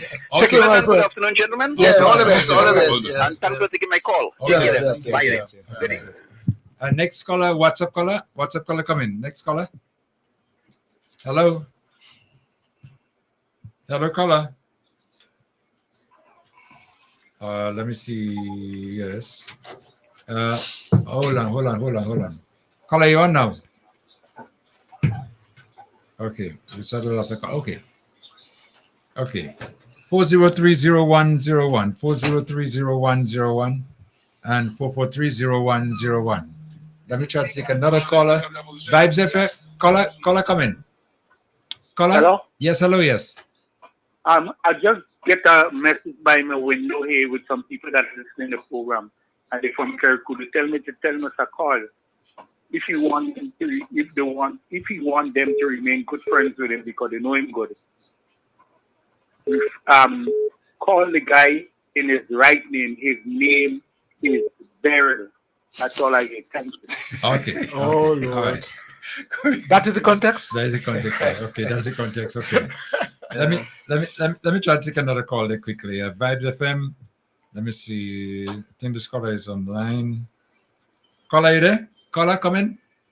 Caller? Hello? Yeah, hello, yes. Good afternoon, Vibes FM. Yes, good afternoon. Yeah, my heart goes out to this young lady. I believe it's lack education, and the people who she surrounds herself with and those who she follows politically has a right to talk to her especially for the sake of the children. Like your introduction say, we don't have bad children, we have bad parents. And I believe it's time that we as parents step up, stop being bad, and do what is best for the future of our children. Because they are the ones that will be affected. And I just want to wish you guys a good and peaceful autumn. It's not as usual, but I know Karakou is big on the candlelight and the tombstone, and they keep to the tradition. So have a great day, everyone, and a good weekend. Yeah, thank and you. to the Prime Minister, I say thank you for continuing to be the best MP. You have recently launched a play park at the last suggest, and the children are eternally grateful. And I say to all of the MPs, if you do what this gentleman is doing in his constituency, despite the fact that people say he's always traveling, you will be very hard to beat come the next election. Thank you. Thank you so much, caller. Let me try to take another call there, guys, before you make a response. Caller, good afternoon. You're on the air. Hello? Seems as though we're having a little issue with this one. Vibes FM? Hello? That line don't seem to be working. Okay. Well, call another line. Okay, 403-0101, 403-0101. You can call that line, or you can call 443-0101. 443-0101. You can also call that too. That line is working. Let me go to a phone call again. Vibes FM? Caller, you on. Caller, come in. Hello? Okay. The call is not coming through. I think I see the problem. All right. I think I'm seeing the problem now. Yeah. Okay. I think this is the problem. Caller? You're on? Yes, you're on now. Yes, come in. Yeah. Hey, Kim, man, that lady, man, she with a full deck at all, man. She shot out. Yeah. All right. Okay. Yeah, Thank you. good, yeah. Okay. I think a call is coming again. Let me give way to the calls. Okay. Let me take the call first. Vibes FM caller, you're on. Caller, come in. Good afternoon, gentlemen. Yeah, good afternoon. Good afternoon. For the panelists and all on the program today, and for the gentleman that is not well, we do trust that he will have a fit recovery and that he will be on to give his usual comments. I've been in the program for the longest while and have heard so many different issues and so on. And the last person that spoke there concerning the ask of the lady at Karakou with refusal and so on with the children, I was wondering, according to our social services here in Grenada, couldn't the social services step in and take the children away? I know in the US, they wouldn't try a thing like that. So I'm wondering if they could step in and do that. And this is clearly what I would say political stupidity. Because in the first instance, why isn't the NNP person in Karakou, I think it is Mr. Cox, I think, why isn't he encouraging? That's what I'm wondering. Why isn't he encouraging that woman or lady to accept that because she has all these children? Why? This is a political game. And I say this to say I'm comparing it to a situation in Asheville, North Carolina, where I think he was about almost 70 years, and he lost everything in that hurricane in Asheville. You know, Asheville was badly hit by that hurricane. And FEMA, who is their body responsible for that kind of thing, to help them with aid and food and housing, everything. And FEMA went, I think he was with his daughter and son-in-law. And FEMA would help the food and give him shelter. And he said to them he's not taking it because Donald Trump's he's what you call over in the US, MAGA, and he said Donald Trump tell them not to take it. So he's refusing. So he's homeless because I think the son-in-law is getting fed up because they have to have him and take care of him, and whereas he has gotten help from this organization. So I'm comparing this lady to that situation, and to me, it's clear political stupidity. And for the children's sake, I don't know the age of the children. I don't know if they're small children or children that are, like, say, 7, 8, 9 or whatever. But I think social service to step in because the children's lives are in danger, in my view. If we listen to the location and all these things surrounding, all the negative things surrounding that lady and the home and all of that. And she's being used, in my view, as a political tool. And they don't care. Lady, whoever you are, they don't care about you. You are being used. For the children's sake, I think they should take in and deal with that situation. I was also wondering if they are going to school or how to school or get things necessary like the food, clothes, whatever. Yeah. I was myself these things. Or have she individual person refuse to accept for school or whatever. I was wondering about that. Okay, the next thing I wanted to talk about is the situation with the former government here. I think the leader of the NP, he thinks that he has something to prove. And in my view, my humble view, he tells himself that he has to die in office. And whether he dies in office or out of office, that wouldn't make your state funeral less or more. Or maybe he tells himself, I could go to another level. Maybe from prime ministership to governor generalship to prove something. But he has, as one of your panelists said in their view, he has his 10 years, and he's an expert at whatever it is. And when things are expired, we can't use it then. And he's not commanding the young minds, not even the middle-aged minds. And this has not gotten to him yet. He's still wallowing in this election lost. He's still mad.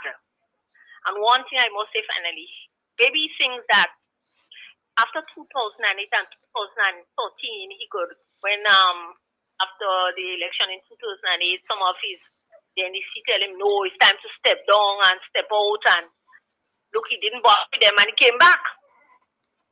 And he was, in his mind, he was thinking, no, if I could come back and do them that in that time, I think I could come back and do it again. See, not remembering that he's older, for one, and it's not the same setting or the same scenario.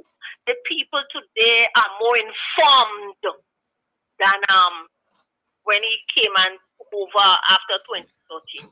And I think he should. Well, some say they're glad he's staying there and all, because the longer he stays there, it's worse for them. And the others that is support him, especially the lady from St. Andrew. What's her name? St. Andrew? The senator, no, she's not senator, she's a parliamentarian. Yeah. This lady must understand that she will not be going any further in her political career. Not ever a leader in the country here. So she better put that, pipe and pipe it and smoke it.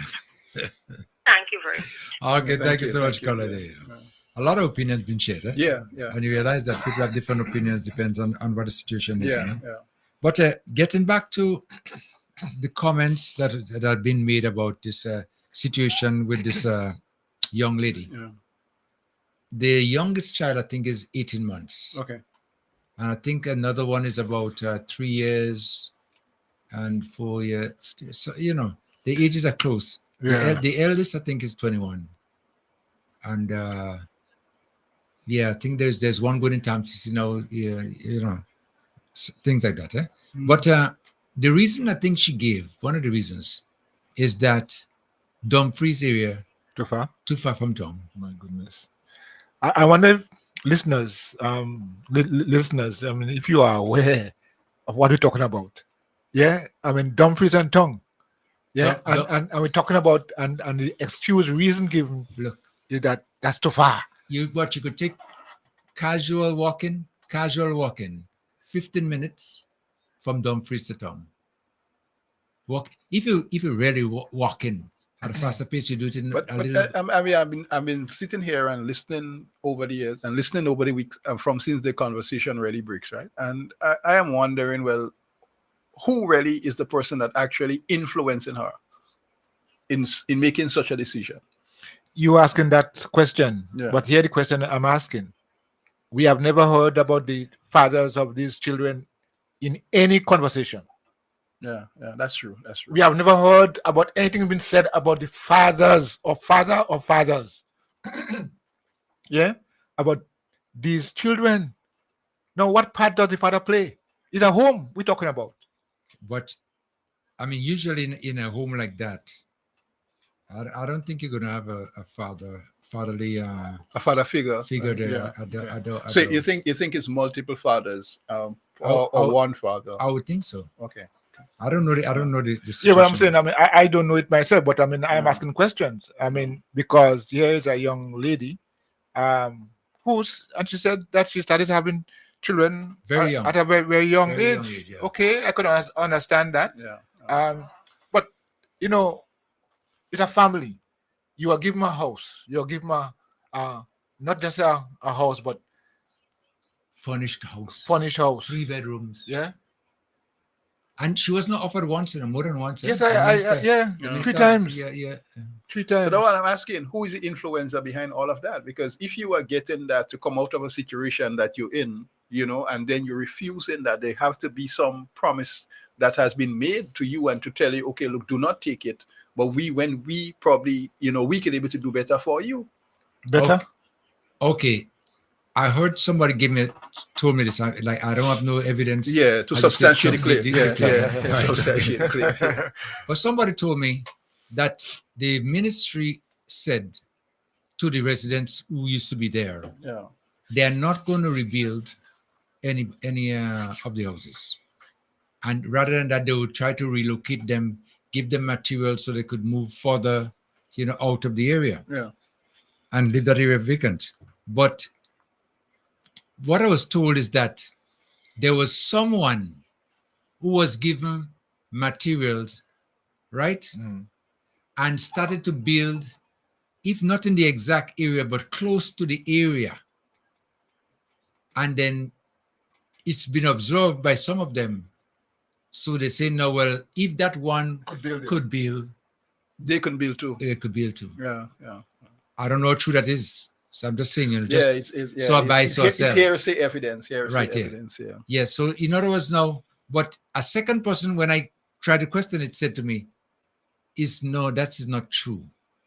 The person who was building more on the road, because there's a public road to the front. You see, there's houses to the front on both sides. Okay.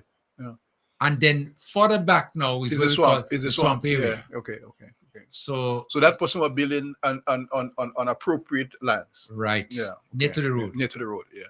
But because they saw the person building, they decided that they don't want to move from that area. Buy, sell. Yeah. Well, you are a businessman, so you would know exactly. I go for profit. Yes. Yeah.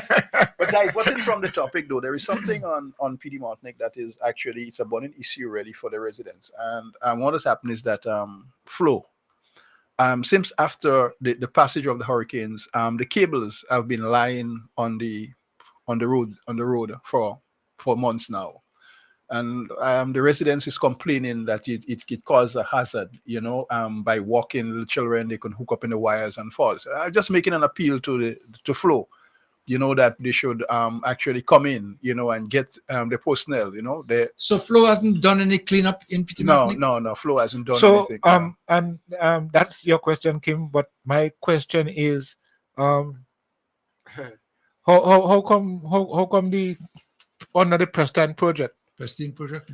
But yeah, but you see, it's a company. It's a company, so you have to get authorization from the company and the responsibility. So you cannot just, okay, for instance, under the Prestige cleanup campaign, you cannot encroach on somebody's property without asking permission whether or not that they want the debris to move or not, what kind of debris that they really want to move. You have to get permission. So with the telecommunication companies, you would have to get the authorization to actually move the cables, and that cable has been lying in front of the police station from. But there's another burning issue in Pitimatnik, which you didn't touch, but I'm going to tell you too. Okay. In that the residents of Pitimatnik use Flow as their telecommunications provider. Yeah. Yes. That's now, true. how do you pay your bill? Not only Flow, but we can go further to with another utility company too, Nawasa. So yeah, okay, but while you're on Flow. Yeah. But how do you pay your bill in Pitimatnik when you didn't provide a place for people to pay the bill in Pitimatnik? Now, suppose you have a plan, right? And you have your monthly plan says $55. Okay, I think they offer that, right? Yeah. How much does it cost to come to Carriacou? Well, it cost you 100. Back and forth. No, well, it cost you 20 because you remember the jetty in Windward has been demolished because of the passage of the hurricane, right? So then the only access, I mean, you have access to Windward, but limited access. Right. But Hillsborough would be your main hub. Right. So that would cost you $20 to come here, $20 to go back, and you have to get a lunch and you have to get whatever. But no, forget the lunch part. Yeah. But in other words, $40. Okay, if you're just looking at the fare, $40. Yeah. So you're spending $40 to come and pay $55 bill. Yeah. That does make sense. Yeah. So Flow should provide some service in Pitimatnik to avoid the inconvenience and the additional expense. Of the residents having to pay for the service. But you don't see much Flow care, because if they leave all the cable on the ground things like that, well, you know, because I saw people foot actually hook up in the wires and nearly stumble. Let me take a call, guys. Hold on a second. Vibes FM, caller, come in. Hello, caller. Hello. Yes, you're on. Yeah. Yeah, you're on. Go ahead. Caller. The King and Uncle Lee. Yes. I'm still waiting for the number. Serial. Oh yes. Watch. Give me the number again, please, because I spoke to his wife. 420. Yeah, 420 9536. 9536. All right. Augustine. Yeah, I remember that, you know, because the wife called me and they were trying to get a number, and I was looking for it, and because they heard that you were on the program trying to reach him, and you were unsuccessful. So now that you just called, and they always listen to Vibes anyway, so now I believe they must get the number by now. 420 9536. Yeah, so yeah. Tell him give me a call. Oh, okay, no problem at all. Okay. Have a blessed day, my brother. And you too as well, dear. Okay, so getting back to what we were saying about Flow there. Yeah. I think the residents of Pitimatnik should sort of... Can I protest or something? Well, you see, the thing about it is that you need the service. And, you know, if they're not doing what they have to do, I wonder how effective it could be for the residents of Pitimatnik. If everybody come together, it could be very effective enough. But you might find a cooperation of everybody. So if one person say, well, I want it again, and two persons say, you know, whatever, out of, say, hundreds, what's the big deal? They wouldn't even know. They might even take it like maybe somebody can't afford or don't want the service anymore, whatever. Yeah. But if everybody has to come together, in other words, to make it effective. Right, yeah. But that should be addressed, because it's very, very inconvenient. Now, Grenlec is providing the service in Pitimatnik for the payment of bills. Nawasa should do it too. Yeah. You shouldn't have to. And the thing about it is that even if it's once a month, they should. Once a month is good, but what happened to it? They're so quick to disconnect. Before your bill is due, boom, you realize no outgoing calls or no access to data or whatever system you had. And Nawasa again, you don't pay a bill, boom, they cut you off. They cut you off, and then the additional expense. Is it that you have to pay a reconnection fee with Nawasa? Yeah. But you think it No, but I don't have Nawasa, so I don't know. No, but yeah, of course. I mean, he had a pair So reconnect fee. yeah, because they had to pay to come and disconnect, And they had to pay to reconnect too. Reconnect. I thought when they come, they just cut off the valve and that's it. Yeah, but they have to come back and do it again. Well, yeah, they just come and open back the valve. But so they somebody's coming. Somebody's coming. Not a Somebody machine. Just in there. Yeah. Somebody being paid to do it. Yeah. Walk around and make sure that all you are cut off. It's a disadvantage. Yeah. But at least Flow should really try and pick up the send somebody to pick up the cables. I think it's long overdue. And people have been complaining over a long period of time. Many posts were well, a lot of telephone posts were fell, and but Grenlick has did a tremendous work. With Team on Island. Mr. Collins. Mr. Collins in Carriacou and Mr. Logan in PD Martinic. They had done a tremendous job. He and his team, Emerald Logan. I mean, they had done wonderful work. So, well, I understand PD Martinic is about 98%. About that. Yeah, complete. Yeah, right, complete in terms of excellent. Yeah, excellent. Yeah. So the recovery process on the island, I tell you, it's going well. I mean, nobody could doubt that. The people they're very, very resilient, and so. I hope by next 36 months or so we're able to see full recovery. 3 years talking about that? Yeah, because it would take a while. It would not be a one-off thing. It will continue a continuous process. So yeah. Well, that's my opinion. It could happen before. I understand the context. Yeah. I understand the context for which we speak. Yes.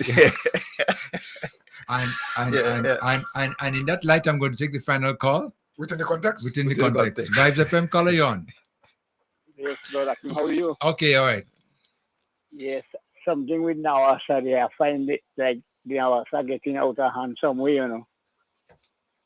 They charging you reconnection fee, and they're charging you a $700 deposit. The connection again. Check them. Yeah. Really? Yeah. Check them. You're going to see. So, caller, you're saying that?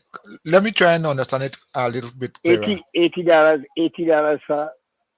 for the connection when they cut you out. $80. That's reconnection fee. Yes. And then they have another reconnection fee of $700. A reconnection fee again? Yes, $700. Hold on. I don't think it's called reconnection fee. Installation fee, maybe. Yeah, installation fee, maybe talking about, right? When they're going to connect you for the first time, I think they. Well, yes. No. When they cut you out, now you have to pay $700. That's $700 and $80 for the reconnection. No, well, pay out what you owe. So maybe. Well, yes, of course, the paying out what you owe is understandable, but in terms of $80 and then $700. Wow. Check them. That's a lot. Yeah, but I don't think we clearly understand the process of how these things happen, because paying it on.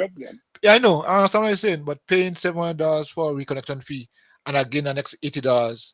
$80 is that one, and then they have that one day. Check them. Okay. All right. I'll try to find out a little bit more. That doesn't sound right, though. No, it doesn't. I mean, that's why I keep asking to see if we could go further with that, because I think it may, and your guys made the point, is probably installation fee. Maybe. Because when you go to pay, or you apply for, there are some charges in installation and this and that and so on. But that's for a new customer. Okay. Yeah. And that $700 is like a deposit. The deposit. Okay. Yeah. Okay. Yeah. So that yeah. So if you out of the greedy, would you get back the $700? If you decided no longer that you don't need this service, would you get back the $700? Well, I would think that money you guys speaking about. I remember once speaking to Nawasa, and it depends on where the installation is taking place and what they have to do. The cost varies, Okay. It varies. So if you have a distance away and you have to run additional pipes, right, to get to the property, and that is if they have to cut the road, cut the road, okay, and repair the road, it's additional cost. Okay. So these are things that take into consideration. Okay. But I know when they were setting up the pipes on the southern part of this island, they were being very generous, in connection fees and things like that. But anyway, it's not something we're sure about there. But that doesn't sound right to me. But I'll check it out. I mean, because it's important that we have a clear understanding of that. The next time Nawasa is on program and you have a chit chat with them, you can actually. Well, you can always just call them. I could call them and find out. Okay. Because a lot of times, sometimes you get information that is not accurate. Accurate, yeah. People sometimes don't understand the nature the process. Yes. So, well, in that context, we're going to come to the end. Okay, gentlemen. So the operative word for today is context. Contextualization. You heard the caller call me a while ago. Where he lives, he says some people come by his window a while ago and tell him call and tell Koi. Yes, do not call this guy in a wrong name. Call him Burial. I didn't say it. Well, it was public. Everybody heard it. He challenged me. He chastised me. He and his friends and them. So you have to do your dues. You have to do it. You have to fulfill your obligation. So within the context, I would say to Beryl, let's try and work this thing out together. And because the people of Carriacou deserve. We have had a history, a political history, where Daddy Blaze, for example, rallied with us to thick and thin. Yes, he rallied with us and he helped us. Sir Nicholas Braffett. So Sir Nicholas Braffett, Sister Joan Purcell. She was also our MP for here. And Brother Andrews. And now we have Brother Andrews now. So these four stalwarts, Carriacouans we're talking about. Let's rally with the process and with Brother Tevin Andrews now to ensure within the given context of our development. Let us try to see how we could deal with another burial. Yes, and deal with another burial.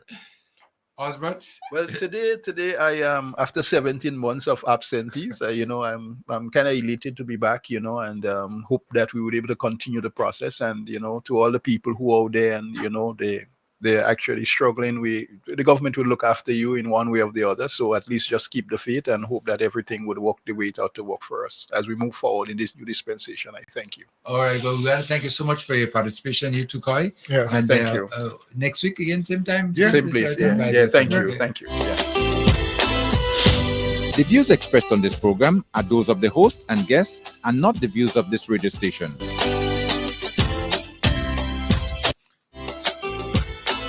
And that will just wrap up our program for today right here on Vibes FM. Speak Out Unfiltered every Thursday from 10 a.m. to 2 p.m. We want to thank you so much for your participation. Those of you who listened, those of you who participated. And in whatever way you make the program as big and popular as it is, we want to thank you again. So until next time, you take care of yourself. I'm your humble servant. Yours truly, Kim the King. It's been a real pleasure. And a reminder, we do a rebroadcast of the program in the evening time right on Vibes FM. So you can always join us. Or if you are going on Facebook or YouTube, the program is there as well. It's uploaded.